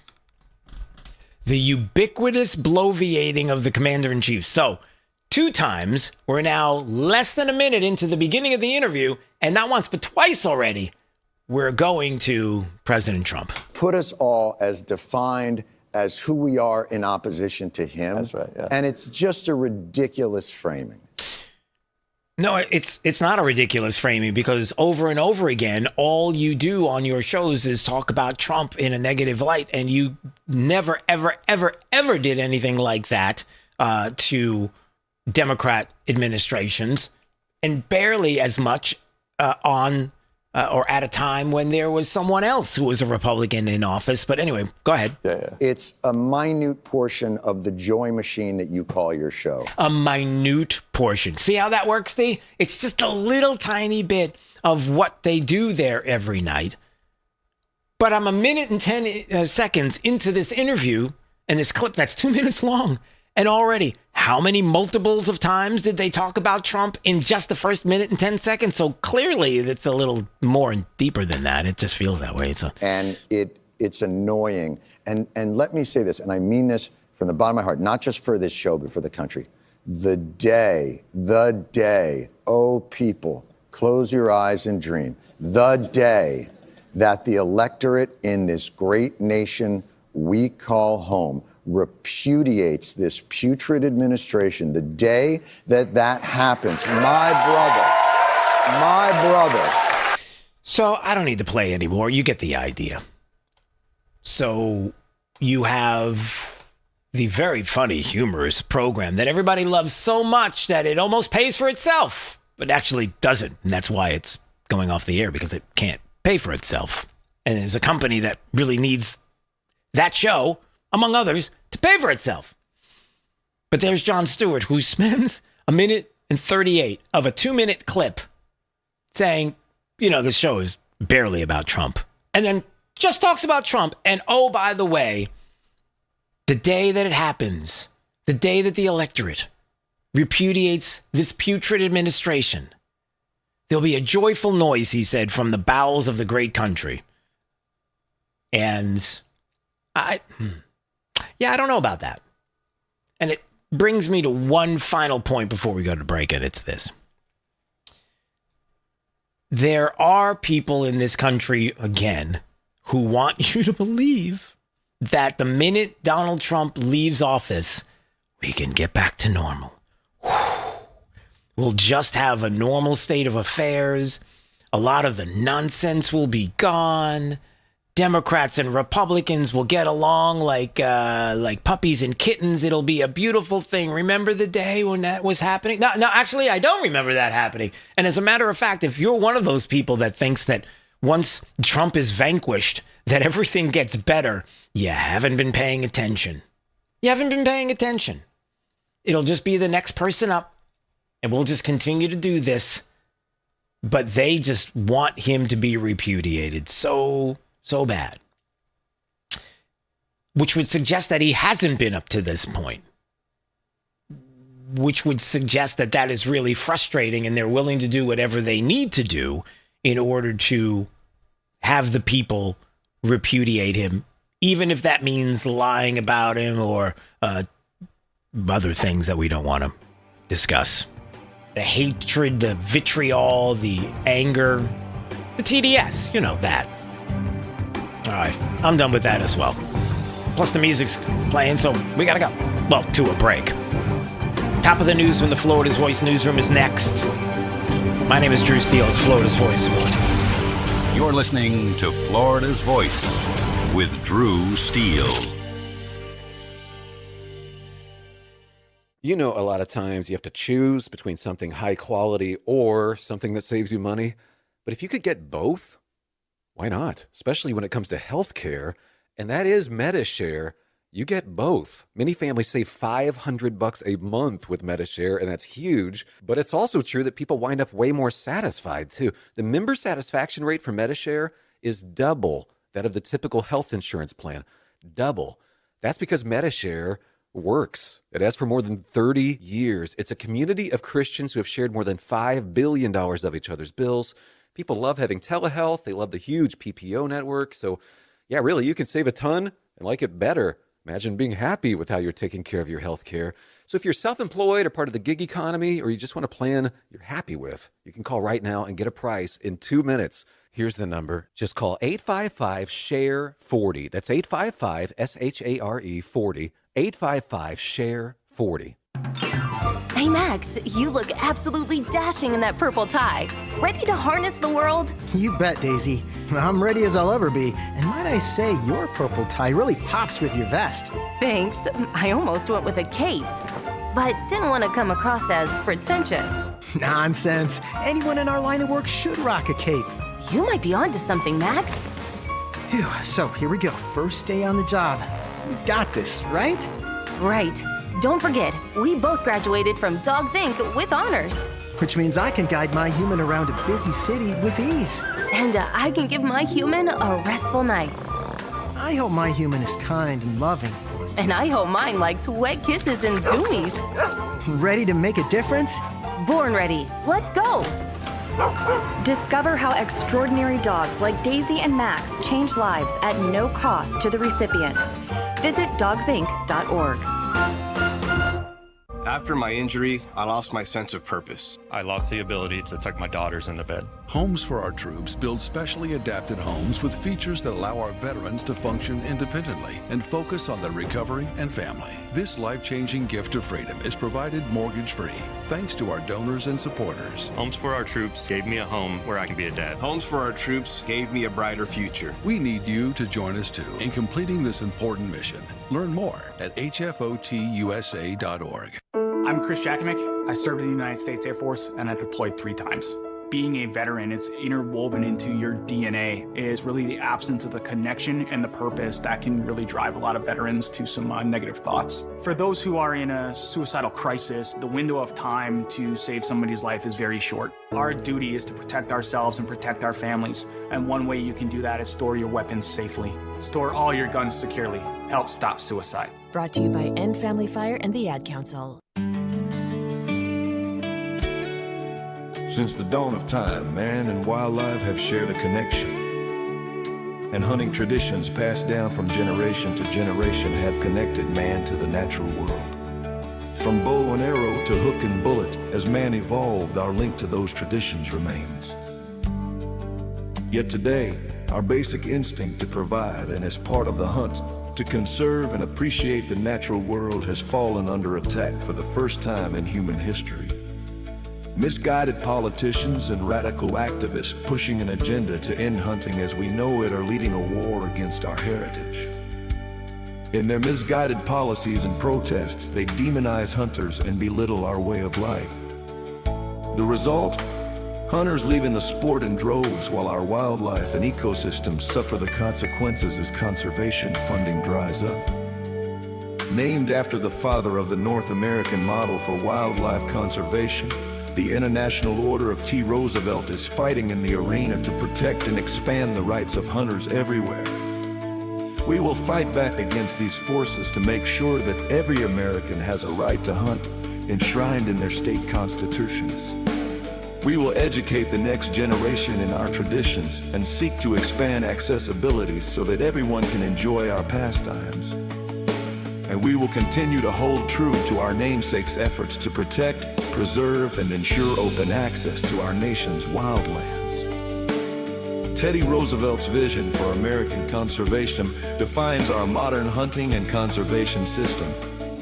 A system upheld by the idea that conservation efforts are crucial to our hunting way of life, and that hunters are crucial to successful conservation.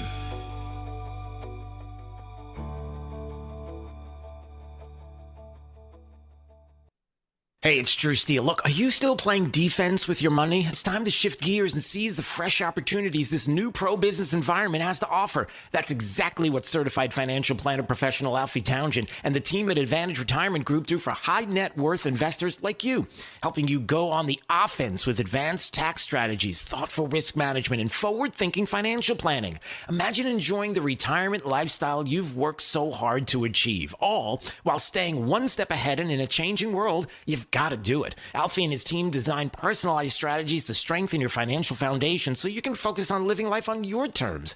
Ready to find out more? text VISIT to 239-747-7470. Again, you can call or text 239-747-7470. Schedule your one-on-one consultation today and see how a proactive approach can help you thrive no matter what the market does next. Don't wait. Call or text VISIT to 239-747-7470 right now.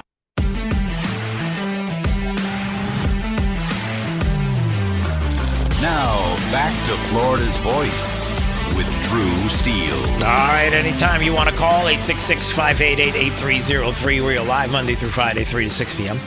Anytime you want to watch it, FL Voice News on YouTube, Rumble, X, and Facebook. All right, it is time right now for Top of the News. Top of the News, Florida's headlines. Now. All right, let's see what we've got going on. AP for the last time, Anita Padilla in the Florida's Voice newsroom. What's up? Hey there, Drew. Raul Castro indicted now in the 1996 Brothers to the Rescue shoot-down case. And the NFL says it will cooperate with a Florida probe into the Rooney Rule. Those stories in just a moment. But first, topping the news, President Donald Trump telling the U.S. Coast Guard Academy graduates that they are, quote, America's first defenders. This as he delivered the commencement address in New London, Connecticut. He praised the class of 2026 for their service and sacrifice, saying that they are joining the Coast Guard's long blue line of rescuers and defenders. He also highlighted the branch's role in both national security and life-saving missions. The remarks come as the Coast Guard continues its long-standing tradition of hosting presidents at its commencement ceremonies. And in other news, a federal grand jury has unsealed an indictment charging former Cuban leader Raul Castro and other co-defendants in connection with the 1996 shootdown of two Brothers to the Rescue planes over the Florida Straits. Prosecutors say this case stems from the deaths of 4 men in the attack, including 3 who were U.S. citizens. They were unarmed and conducting a humanitarian flight operating out of Miami when they were killed. The indictment has already sparked some very strong reaction in South Florida, as you can imagine, where Cuban exiles and families of the victims have long sought accountability for the incident. In other developments, NFL Commissioner Roger Goodell says the league is cooperating with the Florida Attorney General investigation into the Rooney Rule and other diversity hiring practices. Florida officials have subpoenaed the NFL, seeking years of records related to just how teams are hiring their coaches and executives under the league's diversity initiatives. Goodell says the league believes that its policies are legal and says it will continue to work with investigators while defending the program as, quote, something very positive. All right, that's a look at your news headlines at 4:35. Be sure you're following us on all of our social media outlet platform pages on X, Instagram, and on Facebook. We keep you posted on everything you need to know in the world of politics, both here in Tallahassee and in Washington. I'm Anita Padilla, the news director here at Florida's Voice. Drew, back over to you. All right, AP, we appreciate you in the Florida's Voice newsroom. Anytime you want to check out the stories they're working on, you go to flvoicenews.com. That's Florida's Voice. Yeah, and speaking of the U.S. unsealing the indictment charging Raul Castro and the 96 Brothers to the Rescue shootdown that took place at Freedom Tower today, just a little while ago in Miami, Fox had an interview on the streets there with someone who was watching, and I just wanted to play a little bit of this because it was pretty emotional. I do want to bring in Oscar Fernandez here with me. Nice. He left Cuba in 1961 when you were just 15 years old. That is correct. Tell me about what today means in the news of the indictment of Raul Castro. It means some justice for the Cuban people. For 67 years, I'm sorry, we have been ignored by everybody, the United Nations, the Organization of American States, the European Union, everybody. So we hope this is the beginning of the downfall of the Castro regime. I'm sorry, a little emotional. And we're ready to go back and help in the reconstruction of our country. With work, with money, with investment, and with love. That has been lacking in Cuba for the last 6 decades. Wow. It was pretty powerful and emotional there from Cuban Americans and the community there reacting to Raul Castro and this indictment. 67 years been ignored by everybody. And so very emotional there in Miami. And we'll have more coming up next hour on this as well. Also, some other things that are going on, some news that's been breaking following the President of the United States, and the latest on Iran. And just a little while ago, according to Eric Doherty, our own Eric L. Dodd, D-A-U-G-H on X, great follow, talking about a 30-day deal? Wait, what's going on here? You said yesterday you're about an hour away from making a decision. Where does that stand today? Have you heard anything from them? Very right on the borderline, believe me. If we don't get the right answers, it goes very quickly. We're all ready to go. We have to get the right answers. It would have to be a complete 100% good answers. And if we do, we save a lot of time, energy, and lives, most importantly. How long will you wait? Could go very quickly. Or a few days. It could be a few days, but it could go very quickly. Iran is a defeated nation. We're dealing with some people, and actually, I must tell you, we're dealing with some very good people. We're dealing with people that are, I think, far more reasonable than the people that are really no longer with us. We're dealing with some people with talent, with good brain power. All right, talent and good brain power. We like that. So the president mentioning that mediators are reportedly writing a 30-day deal. The president told Benjamin Netanyahu to formally end the war and negotiate Iran's nuclear program in the Straits, according to Axios. And the president also said he believes the Iranians that are negotiating want a deal, but he's also ready to go if we've got to unleash another round of fury, as it were. And obviously, there are some things at this point, and have been the point, that are non-negotiable. They just are. And so that's a little bit about that. The president, just a little earlier today, and talking about this, and Axios reporting on it. So we'll see. All right. Some other things that are going on. Oh, I wanted to play this. Yeah. Coming up, Senator Rick Scott has commented on what is happening at UF. Really? Huh. The senator is concerned that UF is about to pay someone millions of dollars for not getting a job. Huh.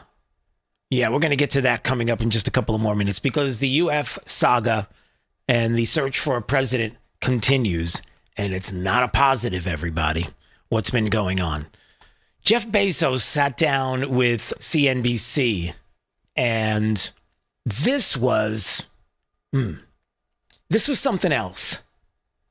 And D, I'm going to need you to be the ombudsman again today. Is that 3 times today that I asked you to do this? 3 or 2? What else am I here for? Well, a lot of different things. This show couldn't run. By the way, little inside Drew Steele baseball. This show couldn't run and exist without D. I couldn't do it without him. Oh, stop it. Full stop. No, you're awesome. That's it. All right, so I need you to be the ombudsman, and listen to this, because, how do I say this the right way?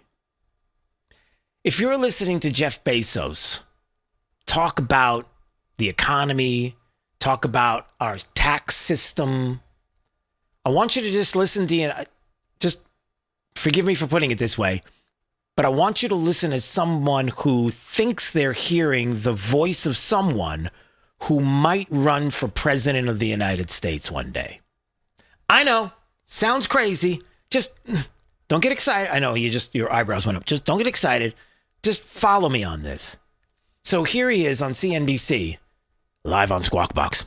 And Andrew Silkin is asking, or Silkin, I don't know his last name. I forget whatever it is. The dude named Andy says, these days, it feels almost impossible to pick up a newspaper without reading a headline about wealth in America, about the billionaire class, about wealth inequality and policy and everything else. And it's taken a uniquely critical turn, I think. And I'm so curious, before we even get into everything else, what you think about that right now. Yeah, as like a gajillionaire, and everybody seems to be picking on you. What do you think? Well, first of all, Andrew, I'm glad you're asking the question. I think it's a really important topic, and I think it's an important one to discuss because I see the same thing you do. You know, you see it in a bunch of headlines, you see it in a bunch of places, and I have been thinking about like what is driving this? Because it does seem different from 10 years ago, and I think what's going on is that it's kind of a tale of two economies. So you have a bunch of people in this country who are doing really well, but you also have a bunch of people in this country who are struggling. Right. Now, Dee, do you remember what I asked you to do while you're listening to this and keep it in the back of your mind as you're listening as the You asked me in the audience if this sounds like someone who would possibly run for president? Yeah. So now it's the tale of two people here in the United States. So you would pay rent, groceries. And so what's happening here is politicians are using the kind of age-old technique. So there's this tale of two economies, and they're using this age-old technique of, picking a villain and pointing fingers. But the problem is that doesn't solve anything. And so, like, if you want to help the group of people who are struggling, you have to figure out real root causes and solutions. And you following me, D? You following this? He's not done yet. I see it. Yeah. Listen. He gets better. That takes skill. It's like the way if we have a problem at Amazon, the way we would fix it is we would go in and we'd do the 5 whys and we'd try to get to a root cause. We'd try to find a root fix. And then when we fix it at the root, you're fixing it forever. It's a real solution. And what we don't do, because it doesn't work, is just point fingers and blame people. It might feel good for 10 seconds, but doesn't accomplish anything. And so what could you really do? So, like, I started... Do you have a plan? I have some ideas. And D, he's got a plan. He sees both sides of the equation. He's looking at it, and he's not a politician, but he's got a plan. I have some places to start. So, I started thinking about this and doing some research. A nurse in Queens who makes $75,000 a year pays more than $12,000 a year in taxes. Does that really make sense? So people talk about, making the tax system more progressive. How about we start by having the nurse in Queens not pay taxes? Why is a nurse in Queens who makes $75,000 a year paying more than $1,000 a month in taxes? Wait for it, D, because here comes the pièce de résistance, as people like to say. Listen. That's $1,000 a month that could help with rent or groceries or anything. And so, and by the way, do you know what that all adds up to? The bottom half of income earners in this country pay only 3% of the taxes. It's only 3%. We can find 3%. So we don't have, it's a small amount of money for the government, that. And really, and the more I thought about it, to me, it's kind of absurd that we're doing this. We shouldn't be asking this nurse in Queens to send money to Washington. They should be sending her an apology. It really makes no sense. Okay, but then on the other end, it goes on to say we don't have a money issue. We don't have an issue bringing money into the federal government. We have a spending problem, D. That's what he goes on to say. There's a spending problem. And he's right. Now, look, a lot of people say I'm crazy. Some people say I'm weird. One person says I'm cute. Thankfully, she lives in my house. But I'm just telling you, if you were to sit for a second and listen to a person who's a gajillionaire who could fund his own candidacy, who isn't a politician, who seems to think that he has the answers, especially because they've worked it out with a huge company like Amazon and other things that he has done, and has the common sense. I don't know. That sounds like... Or the money to get behind someone else he would prefer in office. Telling you, that sure sounds like a politician to me. You're listening to Florida's Voice with Drew Steele. Did you know VA home loans are a key to home ownership for those who served? The first moment I walked into my home, I could hear my footsteps echo off the back wall. The first thing I thought in my head was, man, furniture is going to be real expensive. The VA not requiring any down payment prior to buying the home allowed me to take that money I had budgeted to go out and buy furniture, food, cleaning supplies, pretty much everything I needed. Purchasing a home is scary, but ultimately it's not impossible, and they make it so that anybody can do it. To learn more, visit va.gov/home loans. For 25 years, the Library of Congress Veterans History Project has collected and preserved the experiences of America's heroes. From original letters to oral histories, these first-hand accounts bring history to life, one voice at a time. With over 120,000 stories collected, each reveals the courage, sacrifice, and service of our veterans, but many remain untold. Help our nation reach 125,000. Share a story. Ensure a legacy. Visit loc.gov/vets today. You know, a lot of times you have to choose between something high quality or something that saves you money. But if you could get both, why not? Especially when it comes to health care, and that is MediShare. You get both. Many families save $500 a month with MediShare, and that's huge. But it's also true that people wind up way more satisfied, too. The member satisfaction rate for MediShare is double that of the typical health insurance plan. Double. That's because MediShare works. It has for more than 30 years. It's a community of Christians who have shared more than $5 billion of each other's bills. People love having telehealth. They love the huge PPO network. So, yeah, really, you can save a ton and like it better. Imagine being happy with how you're taking care of your health care. So if you're self-employed or part of the gig economy, or you just want a plan you're happy with, you can call right now and get a price in 2 minutes. Here's the number. Just call 855-SHARE-40. That's 855-SHARE-40. 855-SHARE-40. When I was 19 and I was going to shows, I was not thinking about permanent hearing loss. I wasn't thinking about tinnitus. Sometimes my kids are having a conversation with me and that ringing starts in my ear. They're talking to me and I hear their voice, but I can't focus on what they're saying. The audiologist, he told me that most of his clients are not old people. They're kids that have their earphones in. I have a lot of regret about not protecting my ears sooner. Protect your ears at all times, no matter what. It's not something you can get back. Some journeys start small, with small pause and big purpose. Look how little fly, you sweet girl. Every great partnership begins with the first step. Yeah, let's go. Guiding them through the world so one day they can guide someone through life. With shared experience, confidence grows, and the path becomes clear. It takes time, patience, and love. But the reward lasts a lifetime. Hey, good girl, Dad. You don't just raise a puppy.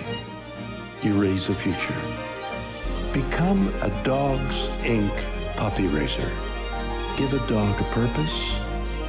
Give someone hope. Learn more at dogsinc.org.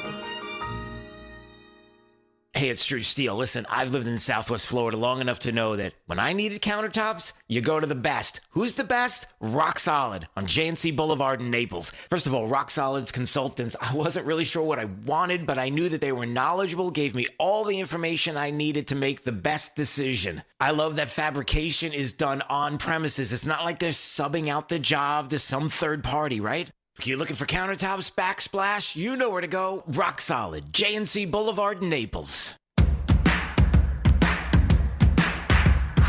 Now, back to Florida's Voice with Drew Steele. This was supposed to be a family vacation, but somehow I ended up putting on a show. We were on a 15-day Disney cruise in the middle of the Pacific. I should probably break a world record. I'd already broken the 1-minute cocktail stick record before, so I knew the technique. There were passengers watching. I had timers, witnesses. The ship had its own juggler. Even he wanted to help me out. We counted it down. 3, 2, 1, go. And I win. I started snapping as fast as I could, trying to stay in rhythm. Stick after stick after stick for the full minute. When it ended, I had snapped 84. The previous record was 58. My name is David Rush, and I try to break a world record every week.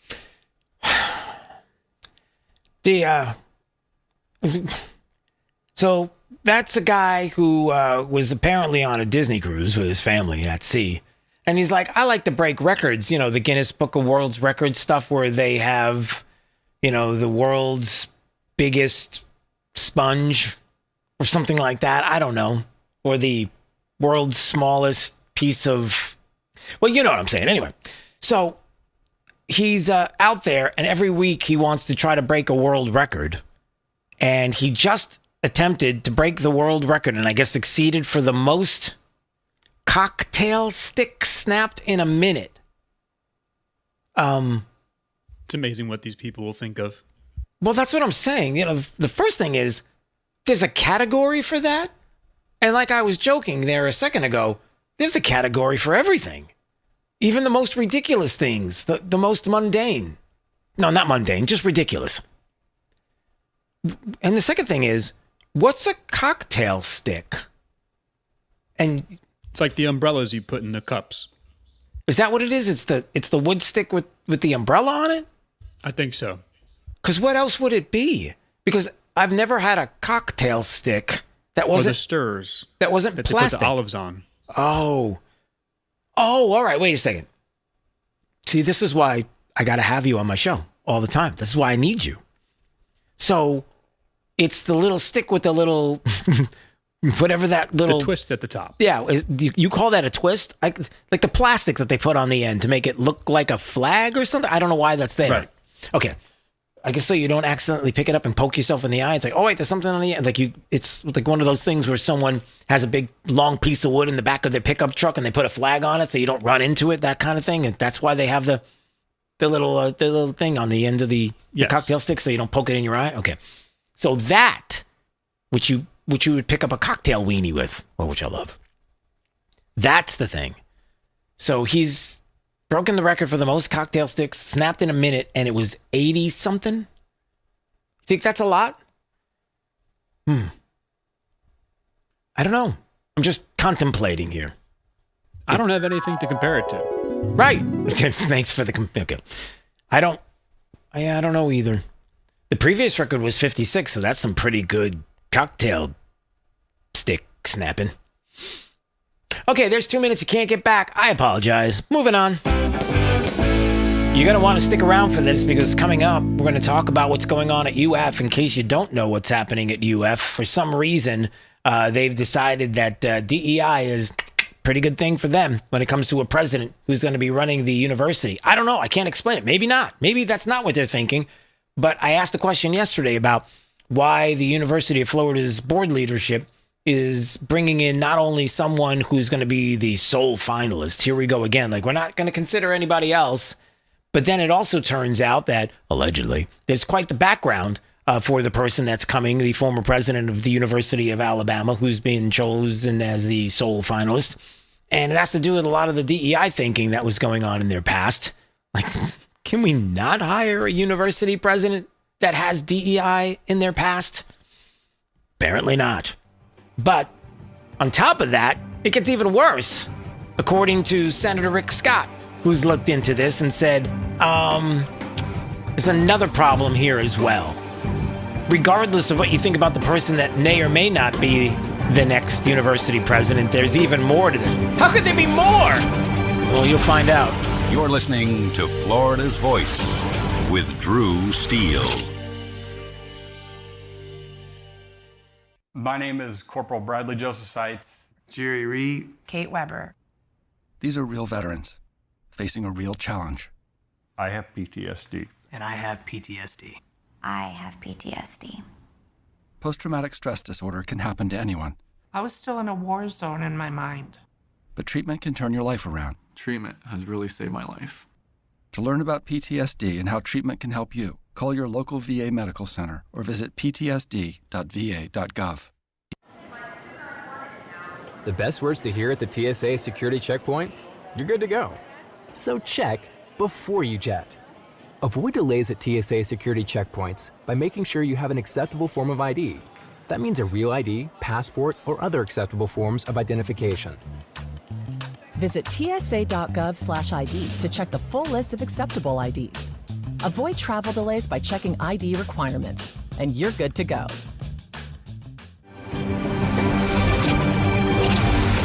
You're listening to Florida's Voice with Drew Steele. Florida's Voice with Drew Steele.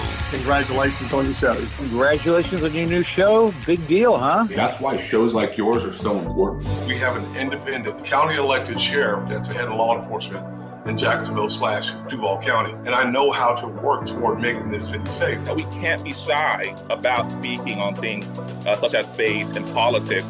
We have to remember, in a free society, the public square belongs to all of us.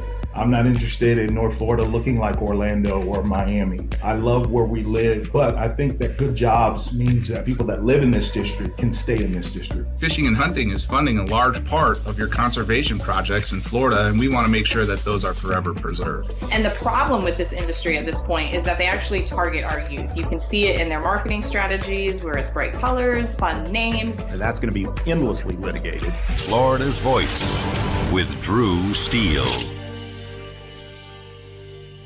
What does life after service look like? Kicking back? Taking it easy? We believe it looks a little different. Fighting for all veterans. Making sure they get the benefits and care they've earned. Rebuilding communities after disaster strikes. And adapting to support today's veterans. Meeting them where they are. The VFW. Still leading. Still advancing. Still serving. Get involved at stillserving.org. I can trace family members who served from World War I to today, each one helping shape who I am. My family chose to share their stories with the Library of Congress Veterans History Project. Voices, letters, and memories that bring their service to life. Searching for their stories was easy. You can discover powerful stories too, told through the voices of America's veterans. Explore, remember, and share at loc.gov/vets. Half of young adults are at risk of hearing damage from loud sounds. So why is this happening? We know not to bake in the sun for hours and to get our eyes checked regularly. We buckle up to save lives. And we know that smoking kills. So do poor diet choices and poor life choices. But why are we so reckless with our hearing? We take hearing for granted. Hearing damage from loud sounds is permanent, but preventable. We take common sense steps for our health every day. Let's make hearing part of it. Wear earplugs. Turn it down. Give your ears a rest. Love your ears. Learn more at hearinghealthfoundation.org. Keep listening. Hey, it's Drew Steele, and I have to tell you, when my wife and I talked about getting new kitchen countertops for our house, we know who to call. Rock Solid Countertops and More, 2240 JNC Boulevard in Naples. And they have been absolutely amazing. Hugo and the team are the best. The workmanship has been absolutely incredible. The install was so easy. The process was perfect. Taking everything out, bringing the new stuff in. The quartz countertop is unbelievably beautiful, and my wife is super happy, I'll tell you. You know they have the best quality and selection of marble, quartz, granite, and a one-stop shop for all of your kitchen, outdoor, and bathroom needs. I've known it for years. I've lived in Southwest Florida 40 years. There was really only one place I was going to go. It's Rock Solid Countertops and More. I would suggest you give them a call, 596-7676. They're at 2240 JNC Boulevard in Naples. Find out what they can do for you. Countertops, cabinets, plantation shutters, they do it all. Rock solid countertops and more. The other day, a man called saying my electric was way past due. He threatened to turn off my power if I didn't buy a gift card to pay the bill. I said, look, fella, I wasn't born yesterday. Gift cards are for gifts, not for paying bills, and I'm sure as heck not buying you a gift. So I hung up on the crook, and my lights never went out. Know the signs of scams and leave scammers in the dust. If someone asks for a gift card as payment, it's likely a scam. A public service message from the Better Business Bureau. We all have someone we love, like the favorite lyric in our favorite song. You can't imagine life without them. Cancer screening tests can help keep the person you love around longer by detecting changes before cancer develops, or catch it early when it may be easier to treat. And many tests are available for free or are covered by insurance. It's time to sound like a broken record. Tell all your friends and family, I love you. Get screened. Visit cancer.org/getscreened to learn more. You know, a lot of times you have to choose between something high quality or something that saves you money. But if you could get both, why not? Especially when it comes to healthcare, and that is MediShare. You get both. Many families save $500 a month with MediShare, and that's huge. But it's also true that people wind up way more satisfied, too. The member satisfaction rate for MediShare is double that of the typical health insurance plan. Double. That's because MediShare works. It has for more than 30 years. It's a community of Christians who have shared more than $5 billion of each other's bills. People love having telehealth. They love the huge PPO network. So, yeah, really, you can save a ton and like it better. Imagine being happy with how you're taking care of your health care. So if you're self-employed or part of the gig economy, or you just want a plan you're happy with, you can call right now and get a price in 2 minutes. Here's the number. Just call 855-SHARE-40. That's 855-SHARE 40. 855-SHARE-40. Thank you for waking us all up out here, for all you do. Thank you for giving us the voice. For being out there helping to keep the constitutional republic. I want to thank you for your support for veterans in the military. Educating us. Standing up for conservatism. Giving us the truth. Florida's Voice with Drew Steele. Well, hey, everybody. Glad you're joining us today on Florida's Voice. My name is Drew Steele. Big D on the other side of the glass. Nina's in the breaking newsroom. And you hanging out with us at FL Voice News on YouTube, Rumble, X, Facebook, and Instagram. And anytime you want to watch us over the weekend, we're very excited about Right Line, your national voice that streams live Saturdays, 4 to 6 p.m. You can watch live on Right Line News, which would be our handle, at Right Line News on YouTube and X. So you can watch there at rightlinenews.com if you want to check out the stories. And we are on great radio stations across the country. So we're very excited about Right Line and the expansion nationally of the show. It's been very exciting. It's been a lot of fun, and it's about time. I mean, I'm just saying that, you know, when we saw all the breaking news that's been happening over the past couple of months, and it seemed to always happen over the weekend, and it's like, we got to talk about this. Somebody's got to be live. Who's live around the country? We are. Oh, okay, we are. So we'll do it. So we stepped into the gap, as it were. All right, what else do we have going on here today? Oh, we got a lot. First, let's welcome Mike Watkins into the program. Mike Watkins is the CEO of NWF Health Network, and a couple of things I wanted to talk about with him today. It's good to see you again, my friend. How's everything? Hey, Drew, we're doing great, buddy. Thanks for having me. And for those that don't know about NWF Health Network, let's let them know. Yeah, we have 18 counties across Northwest Florida, from Pensacola to Perry. You know, we take care of foster kids, children that need to be adopted, and all the behavioral health needs in between. Yep. And there's a big event that's going to be taking place that I wanted people to know about, and then we can kind of dig into more about what you are doing in regard to what they're doing as well. So I think this is very important. Let's talk about this event that's coming up.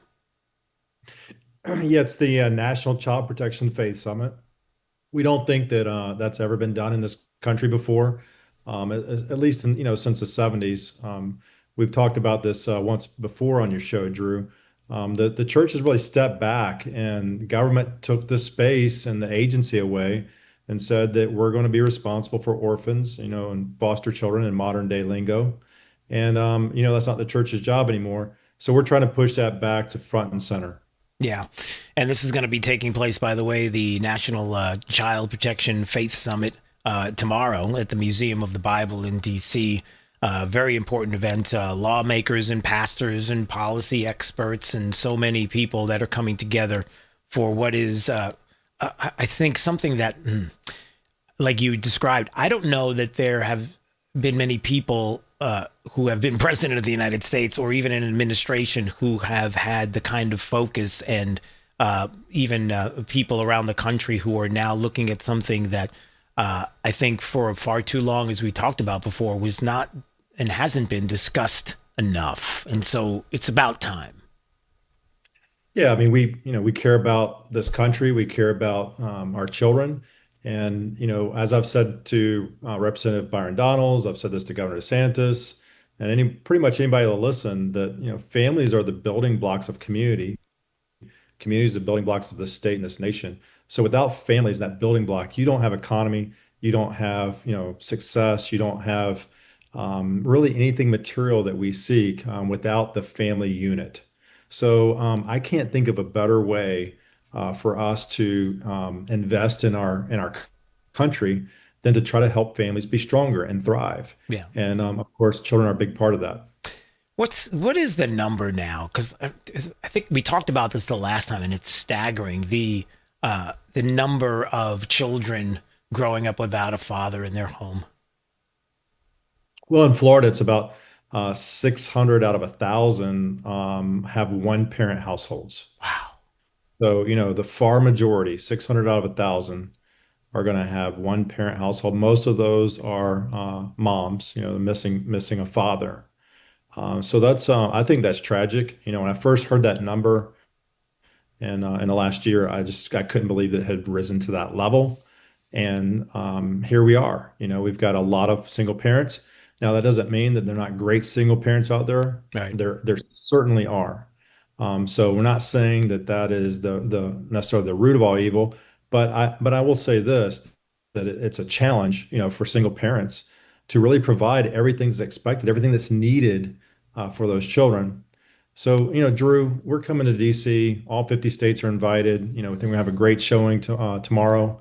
And really, as you said, policymakers, pastors, child protection professionals, and saying, isn't there a role for the church, as we are called in James 1:27, to work with widows and orphans? I believe today's modern day orphan is a foster child. Yeah, and one of the things that I was thinking about as we're having this conversation is the concerns I think that many people have had in the past about how there are institutions, there are people, politicians who have done a lot to try to separate the family. In other words, it's been literally, and I use the word correctly, and I hate to use the word, but yes, literally there have been people who have decided that they want to separate families. Like that is their position in life. And you may say, well, that sounds kind of harsh. Like there aren't people that are suggesting, well, what if a society is suggesting that you can do this alone? Like you're better off doing it alone. Like you don't need a father, for example, in the house. Or what if there's a society that says that when it comes to being all that you can be and getting out there and doing it and maybe not raising that child and being present. I mean, it's hard enough when you consider that schools spend more time. Your child is in school, in public school, in their first 18 years of life, more than they're in your home seeing you.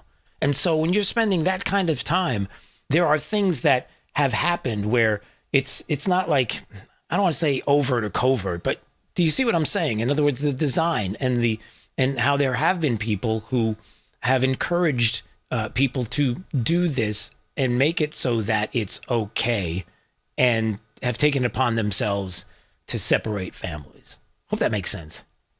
I think the nuclear family is under attack. Yep. We have, in our culture, in today's culture, absent God and absent faith. It doesn't matter if you're married. It doesn't matter if the father's in the home or the mother's in the home. So we've gotten away from, really protecting, I think, which is a central American value, and it's a central faith value, that we think family is a mom and a dad and those children. And again, again, I'm not saying there's some heroes out there. There's some single moms out there. Absolutely. Some single dads out there that are heroes. And so I applaud them. At the same time, that is a steep hill to climb. And of course, what we would like to see ideally is both parents investing in those children in a way that's really absent the government, right? That they are investing in those children and they're speaking truth into those children's lives. And we think that the church has a role to try to strengthen those families, keep them together, and certainly help those that have been orphaned. Yeah. And Drew, just one last point is, I think the social work model is broken. I've done this for 36 years, and it has been professionalized. It's been institutionalized in a way that says, we have a set of values that are secular values that, we're going to classify you, we're going to atomize you, and we're going to say, hey, if you're at this level, you get a certain rating. If you're at that level, you get a certain amount of money. And it really has gotten away from, the valuing that human life. It's been commoditized. Yeah. And so, social work has a place, giving out things, helping people understand and get along with others and relating well with others. There's a place for that. But when it comes down to a child that's been orphaned, has been taken away from their parents, I think we can all agree you can only love that child and care for that child and tuck that child in bed at night.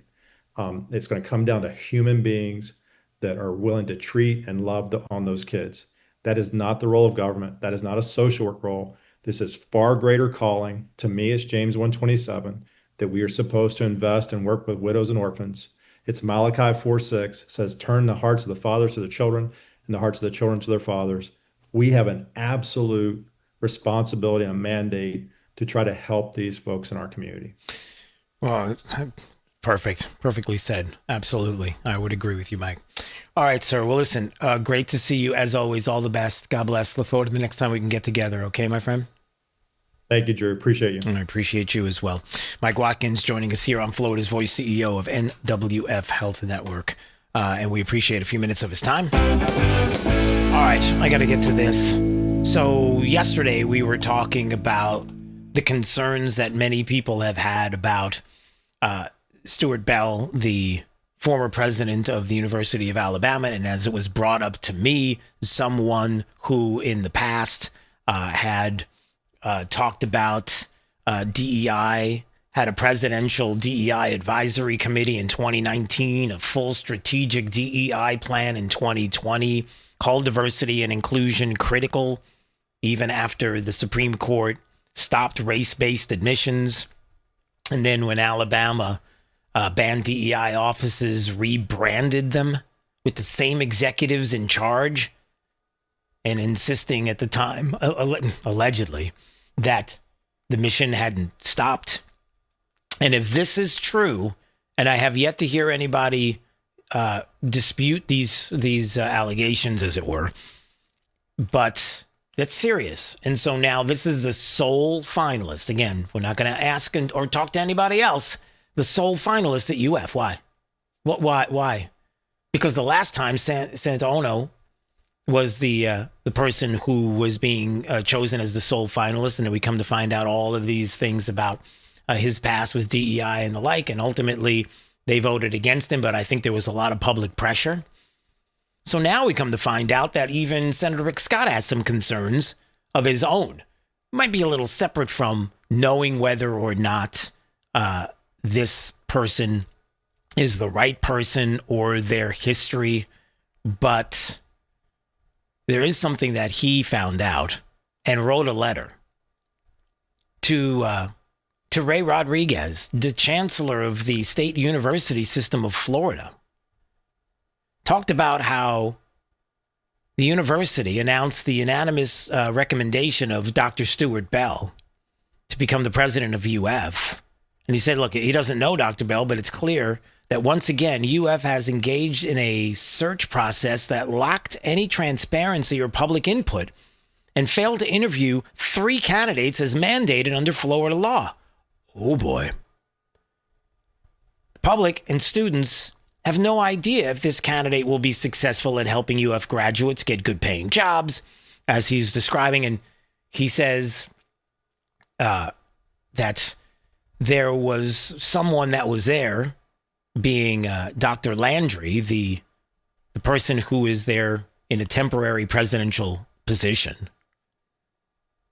And he said, just like Dr. Bell, this is from this letter from Senator Scott, just like Dr. Bell, I personally don't know Dr. Landry or have enough familiarity, as to whether he would be the right person to lead UF. But what he does know is that Dr. Landry has a clause in his contract that he would be awarded a multi-million-dollar payout if he failed to become the permanent president at UF.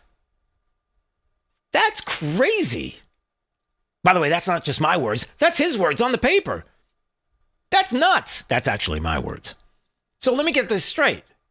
Not only did you pass over Dr. Landry as a possibility to be in the running to be the permanent president of UF, you brought somebody in who, again, has a DEI background, allegedly, and made them the sole finalist. And on top of that, the person who's in the temporary position is going to get a multi-million-dollar payout for not getting the gig.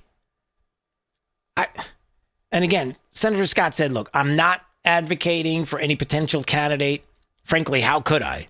No one really knows anything about either of these people or any other potential candidate because there wasn't any public search or vetting. So, and he goes on to talk about a lot of other things in this letter and some of the problems that he sees with the process. And I'm only bringing this up because here we go again. I told you I was going to be looking into this, talking about this, figuring this out. Maybe it's going to need some more public pressure, if nothing else, to have a little bit more transparency. We got to find out more. Like, why would they do this? Why only this sole finalist situation again? And why have a contract where you're going to pay somebody a multi-million-dollar payout to not get the gig? That's a pretty sweet gig. So you're telling me that if I do this, I may end up being the permanent person here that's going to be the president of UF and I'm going to get paid? Or I'm not going to get the gig and I'm going to get paid? Yeah, that doesn't sound right. So I'm just continuing to look into this. And it matters because UF is an incredible institution. Everybody knows it. Across the country, everybody knows it. Why are we doing this again? Why? I don't know. But I'm going to find out. All right. 866-588-8303. Anytime you want to watch at FL Voice News on YouTube, Rumble, X, Facebook, and Instagram. I didn't want to bring this up right now, but I'm going to bring this up right now because this is pretty unbelievable.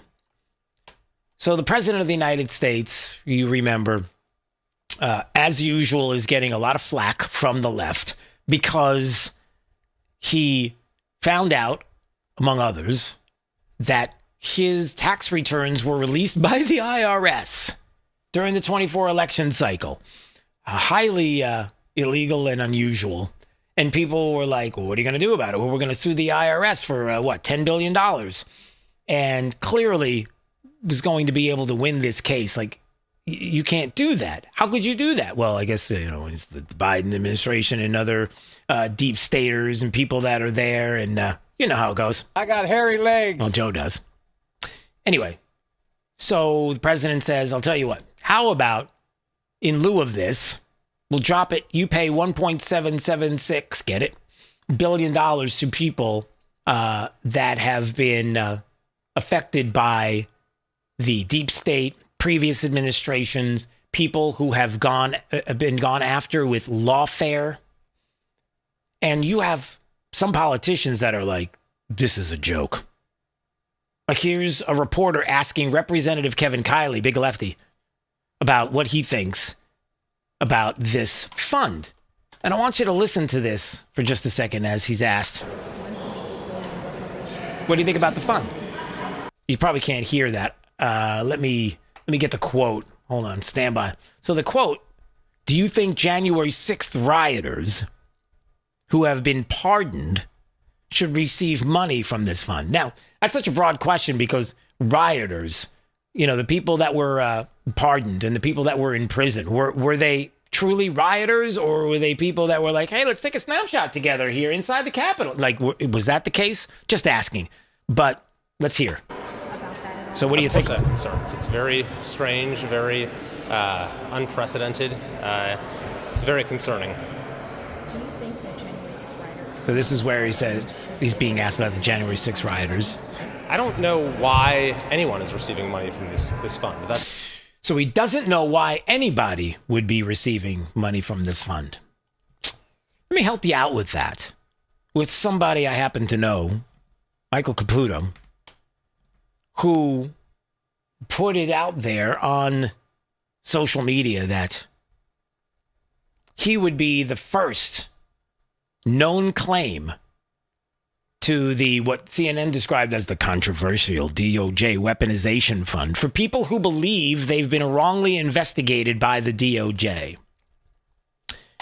Can I read some of the letter from Michael Caputo to the acting Attorney General Todd Blanche as to why he believes he should receive some of this funding? And oh, by the way, he's been on this program before. And actually, he was with us. He was with us live. I'm trying to remember. Was it a year ago or 2 years ago? At Seed to Table here in Southwest Florida, in Naples, talking about this very issue. I was a 2016 target of the illegal Crossfire hurricane investigation, and our family suffered greatly during that dark era of political weaponization. As soon as Joe Biden was inaugurated in 2021, his FBI initiated yet another secret criminal investigation into me, this time regarding my One American News documentary, The Ukraine Hoax, which detailed Biden corruption in Ukraine. This investigation continued during the entire Biden presidency and for the full year of President Trump's new term. The first full year, The machinery of government was clearly politically weaponized against my family from July 2016 to December 2025. The 9-year assault drained our savings, destroyed our peace of mind, ruined his career, wrecked my health, and wreaked far more havoc on our family. They found nothing. We lost everything. And I can tell you, he was on this program and described some of the horrible things they did to his family and what he had to go through. And no person should ever have to go through what he went through. And I'm just telling you, plenty of people were like, that know Michael and know the situation, who talked about, I think there's somebody who should be able to collect a little. He was going through cancer, and Robert Mueller tried framing him for crimes he didn't commit. That actually happened. So, I'm sorry, forgive me if Kevin Kiley, representative, doesn't know why anybody would receive any money from this fund. Oh, I could think of one. I could think of more than one. But in this case, that very one, oh yeah. Yeah, do me a favor. Remind me later to try to get a hold of Michael again and see if we can get him on the program, because I would love for you once again to hear what he went through, him and his family. And he's a patriot. So anyway, what else we got going on? Hit me.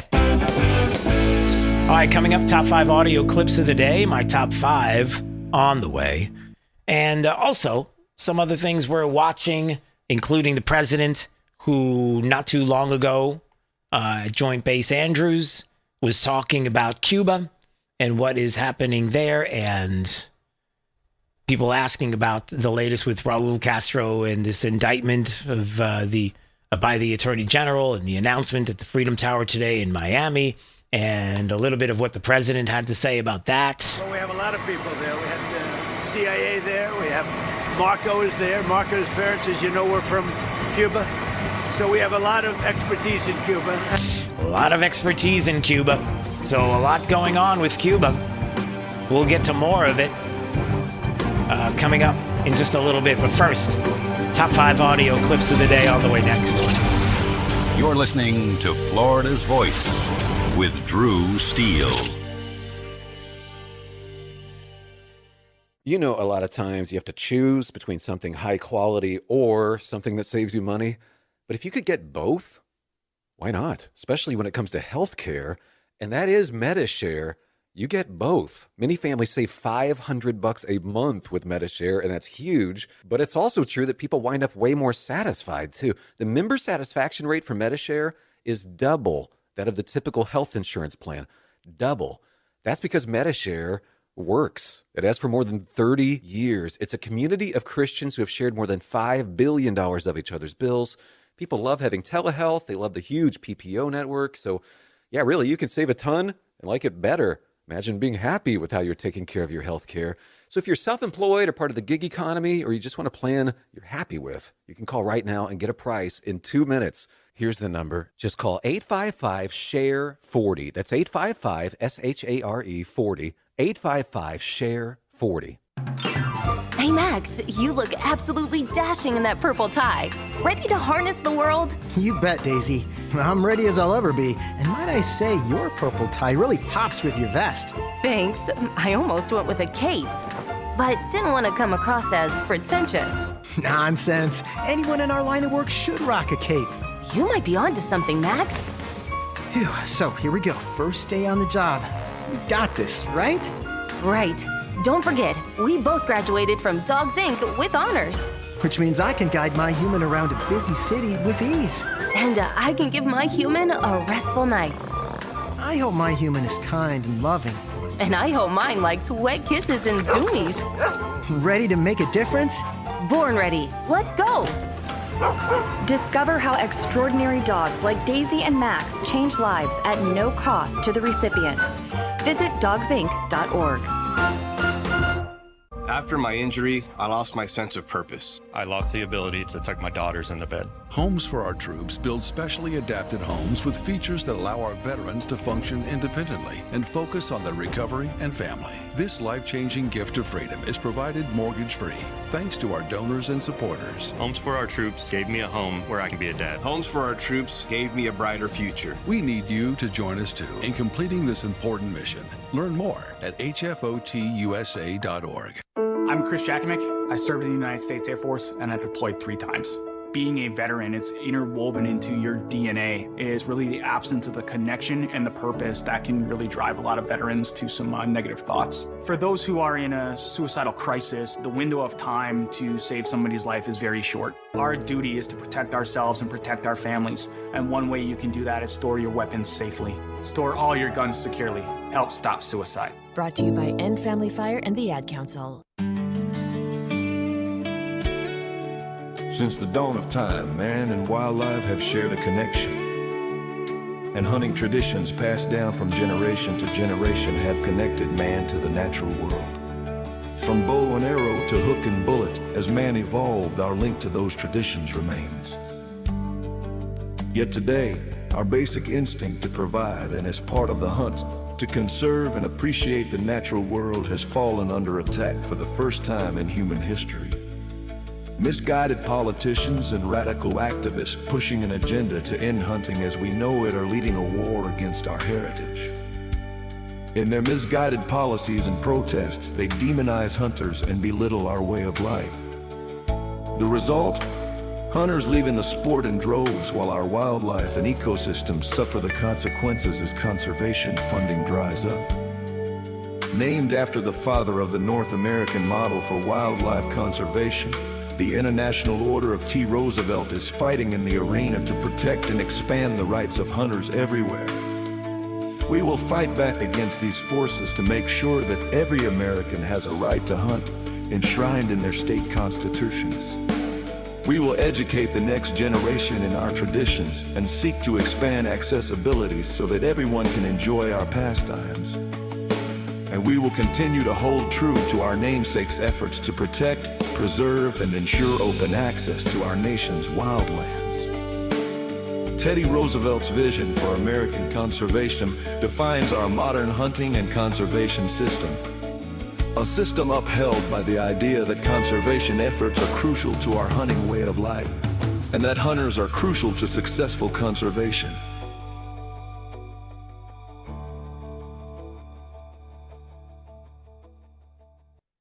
Hey, it's Drew Steele. Look, are you still playing defense with your money? It's time to shift gears and seize the fresh opportunities this new pro-business environment has to offer. That's exactly what certified financial planner professional Alfie Townsend and the team at Advantage Retirement Group do for high net worth investors like you, helping you go on the offense with advanced tax strategies, thoughtful risk management, and forward-thinking financial planning. Imagine enjoying the retirement lifestyle you've worked so hard to achieve, all while staying one step ahead and in a changing world. You've got to do it. Alfie and his team design personalized strategies to strengthen your financial foundation so you can focus on living life on your terms.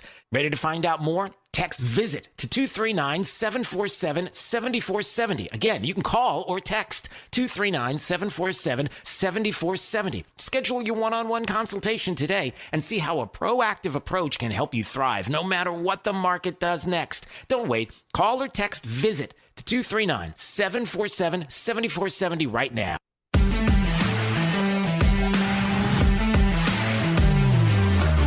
Now, back to Florida's Voice with Drew Steele. All right, anytime you want to watch it, FL Voice News on YouTube, Rumble, X, Facebook, and Instagram. We got a lot. D, we got a lot going on, D. We got a lot. All right, anyway, sorry. He's not listening to me. And hopefully it's just him. Hopefully you're still listening. All right, let's move on. Top 5 audio clips of the day. We got a lot of them, but these are my top 5. 5, 4, 3, 2, 1. This is Drew's top 5. Number 5. The war and the Epstein files. Yeah, I think moving a Trump agenda forward, you got to remember, you zoom out here. Many people, not me, not you, wrote Trump off after he left office the last time. He brought back the most historic comeback in modern political history. No one's ever seen a non-consecutive term like this. And he ran on a very specific agenda, right?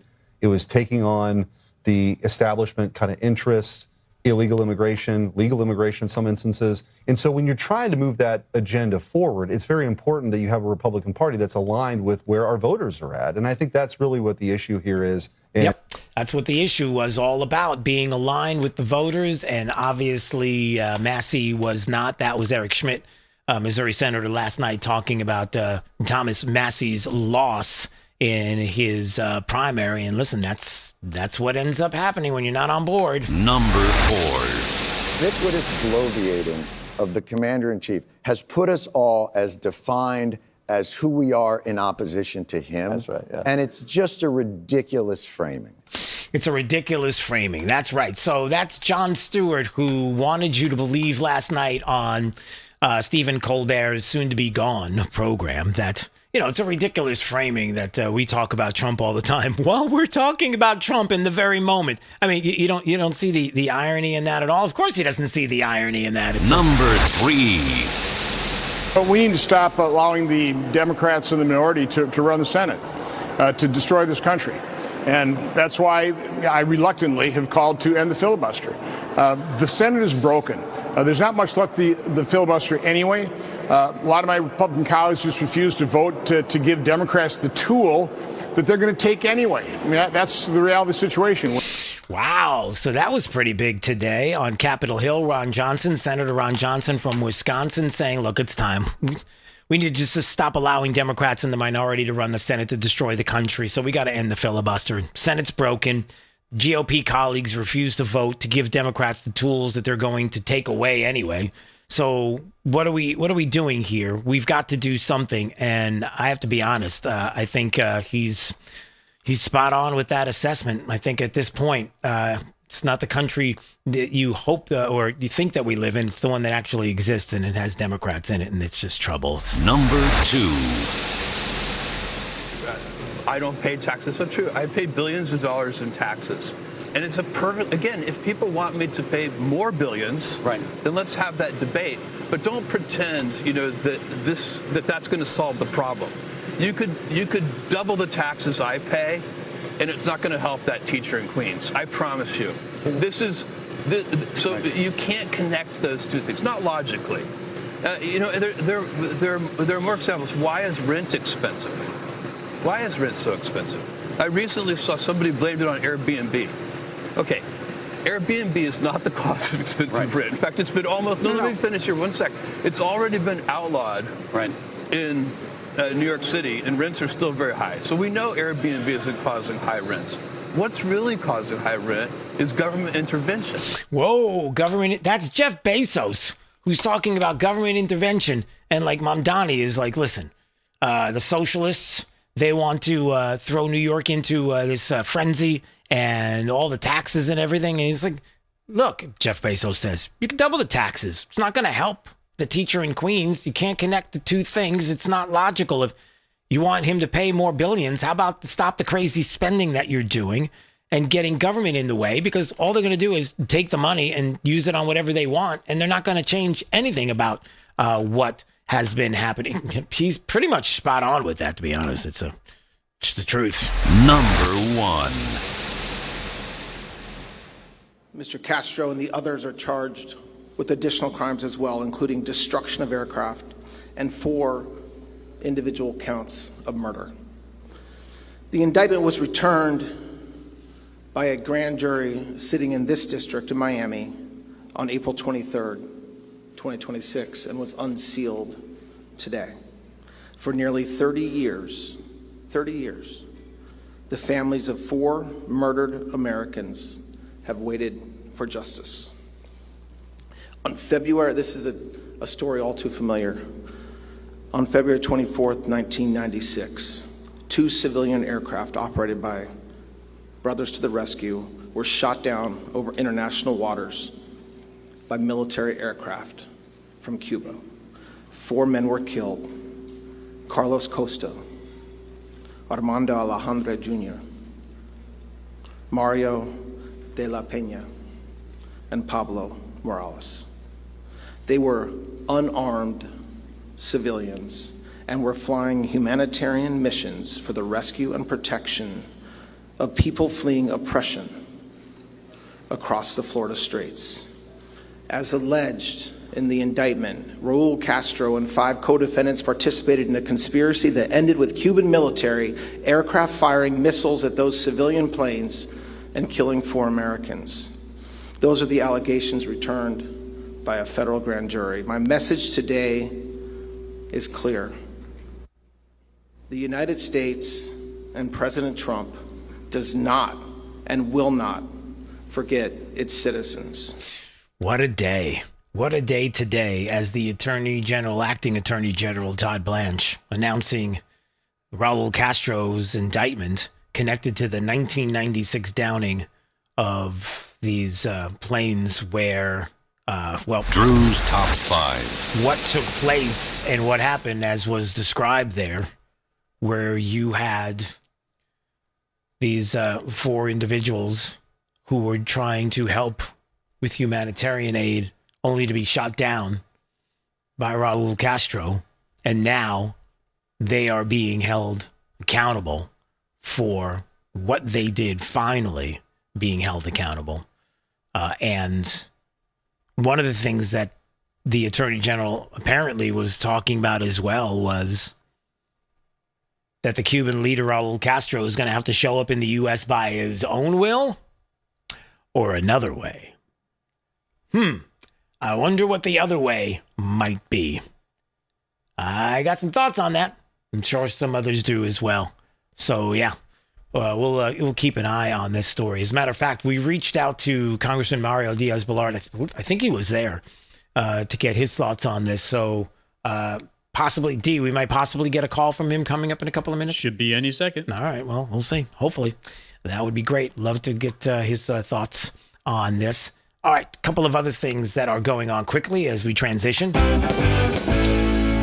Some things that were going on with regard to the elections yesterday. And I thought this was very interesting because I said this today, and I wasn't kidding.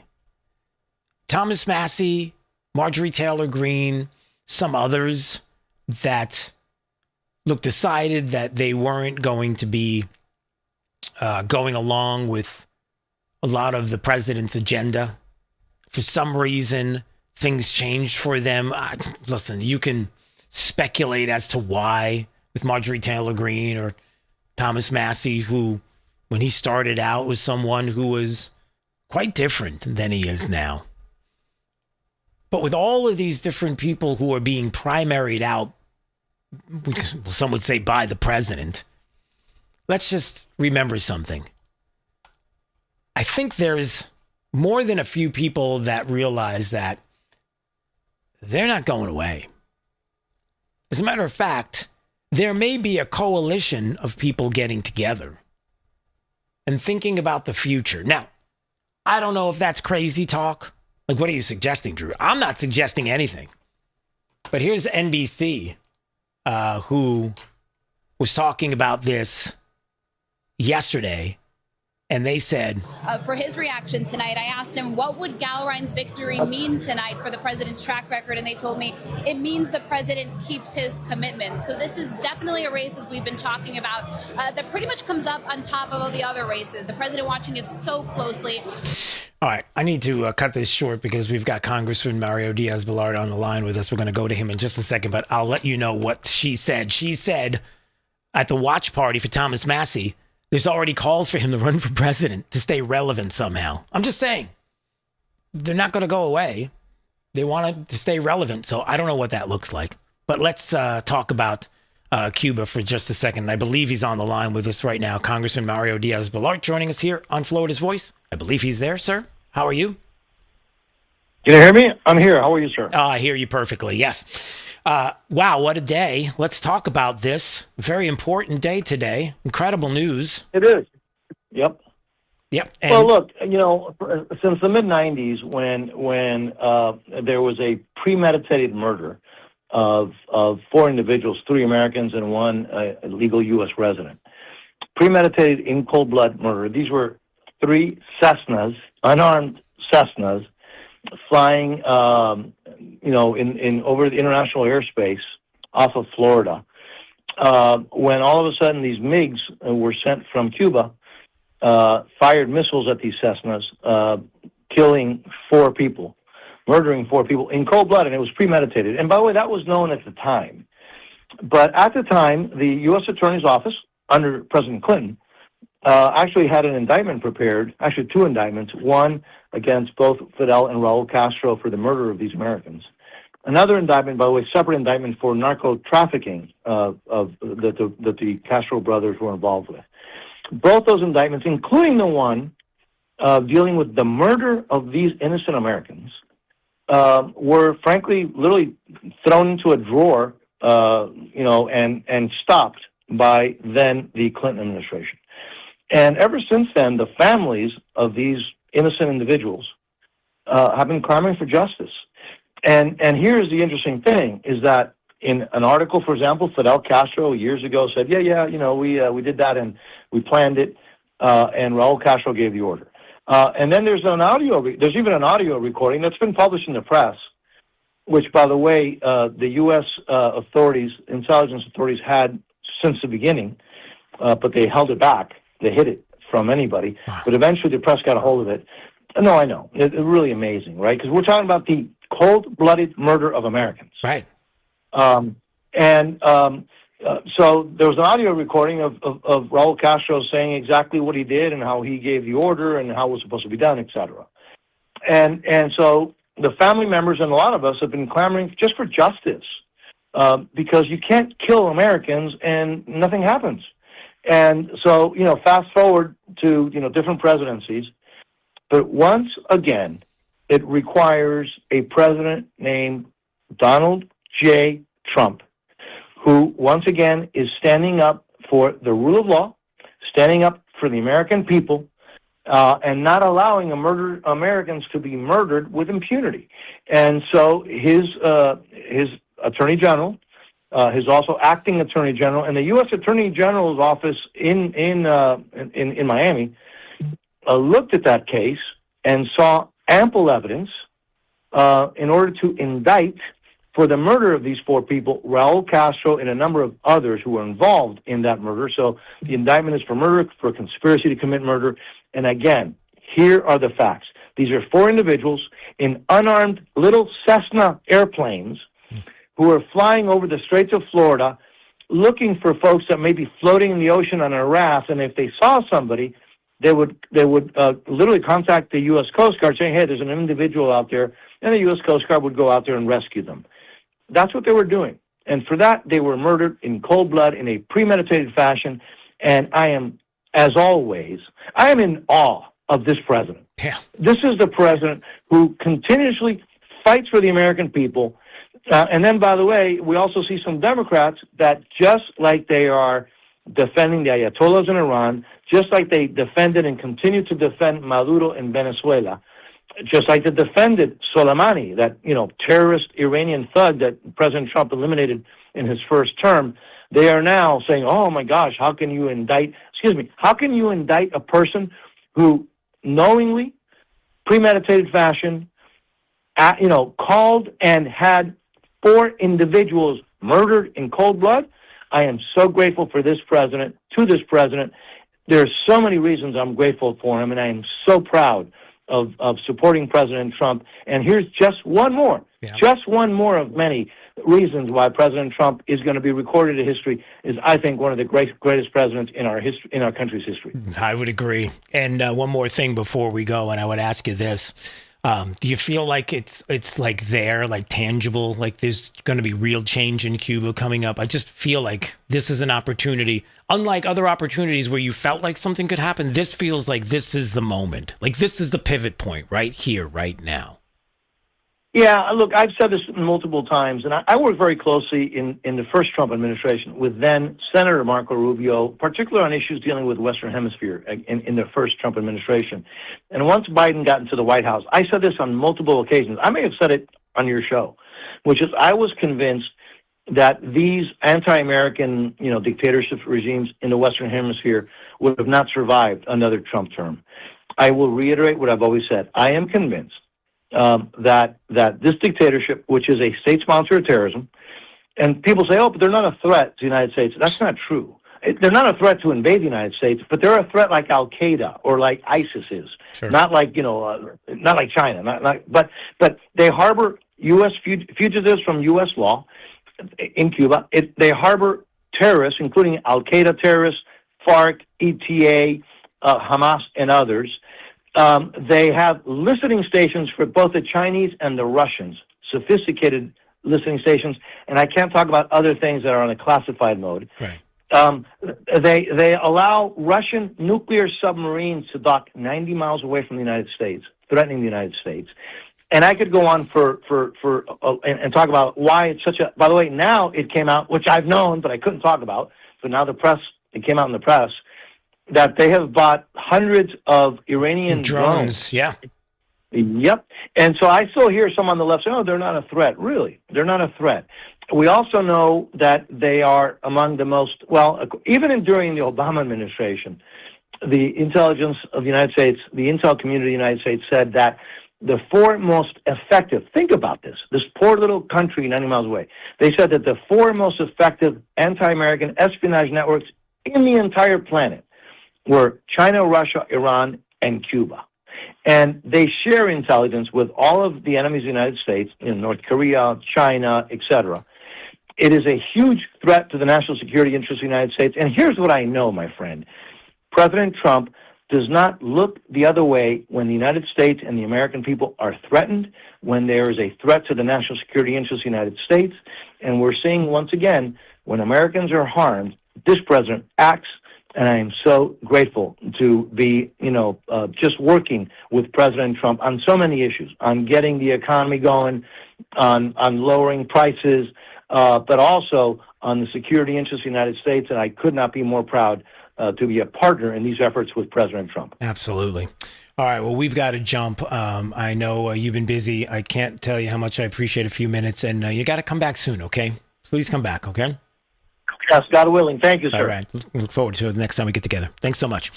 Congressman Mario Diaz-Balart joining us here on Florida's Voice. All right. We are setting up to come back in just a couple of more minutes live. My name is Drew Steele. It's Florida's Voice. Southwest Florida long enough to know that when I needed countertops, you go to the best. Who's the best? Rock Solid on JNC Boulevard in Naples. First of all, Rock Solid's consultants, I wasn't really sure what I wanted, but I knew that they were knowledgeable, gave me all the information I needed to make the best decision. I love that fabrication is done on premises. It's not like they're subbing out the job to some third party, right? If you're looking for countertops, backsplash, you know where to go. Rock Solid, JNC Boulevard in Naples.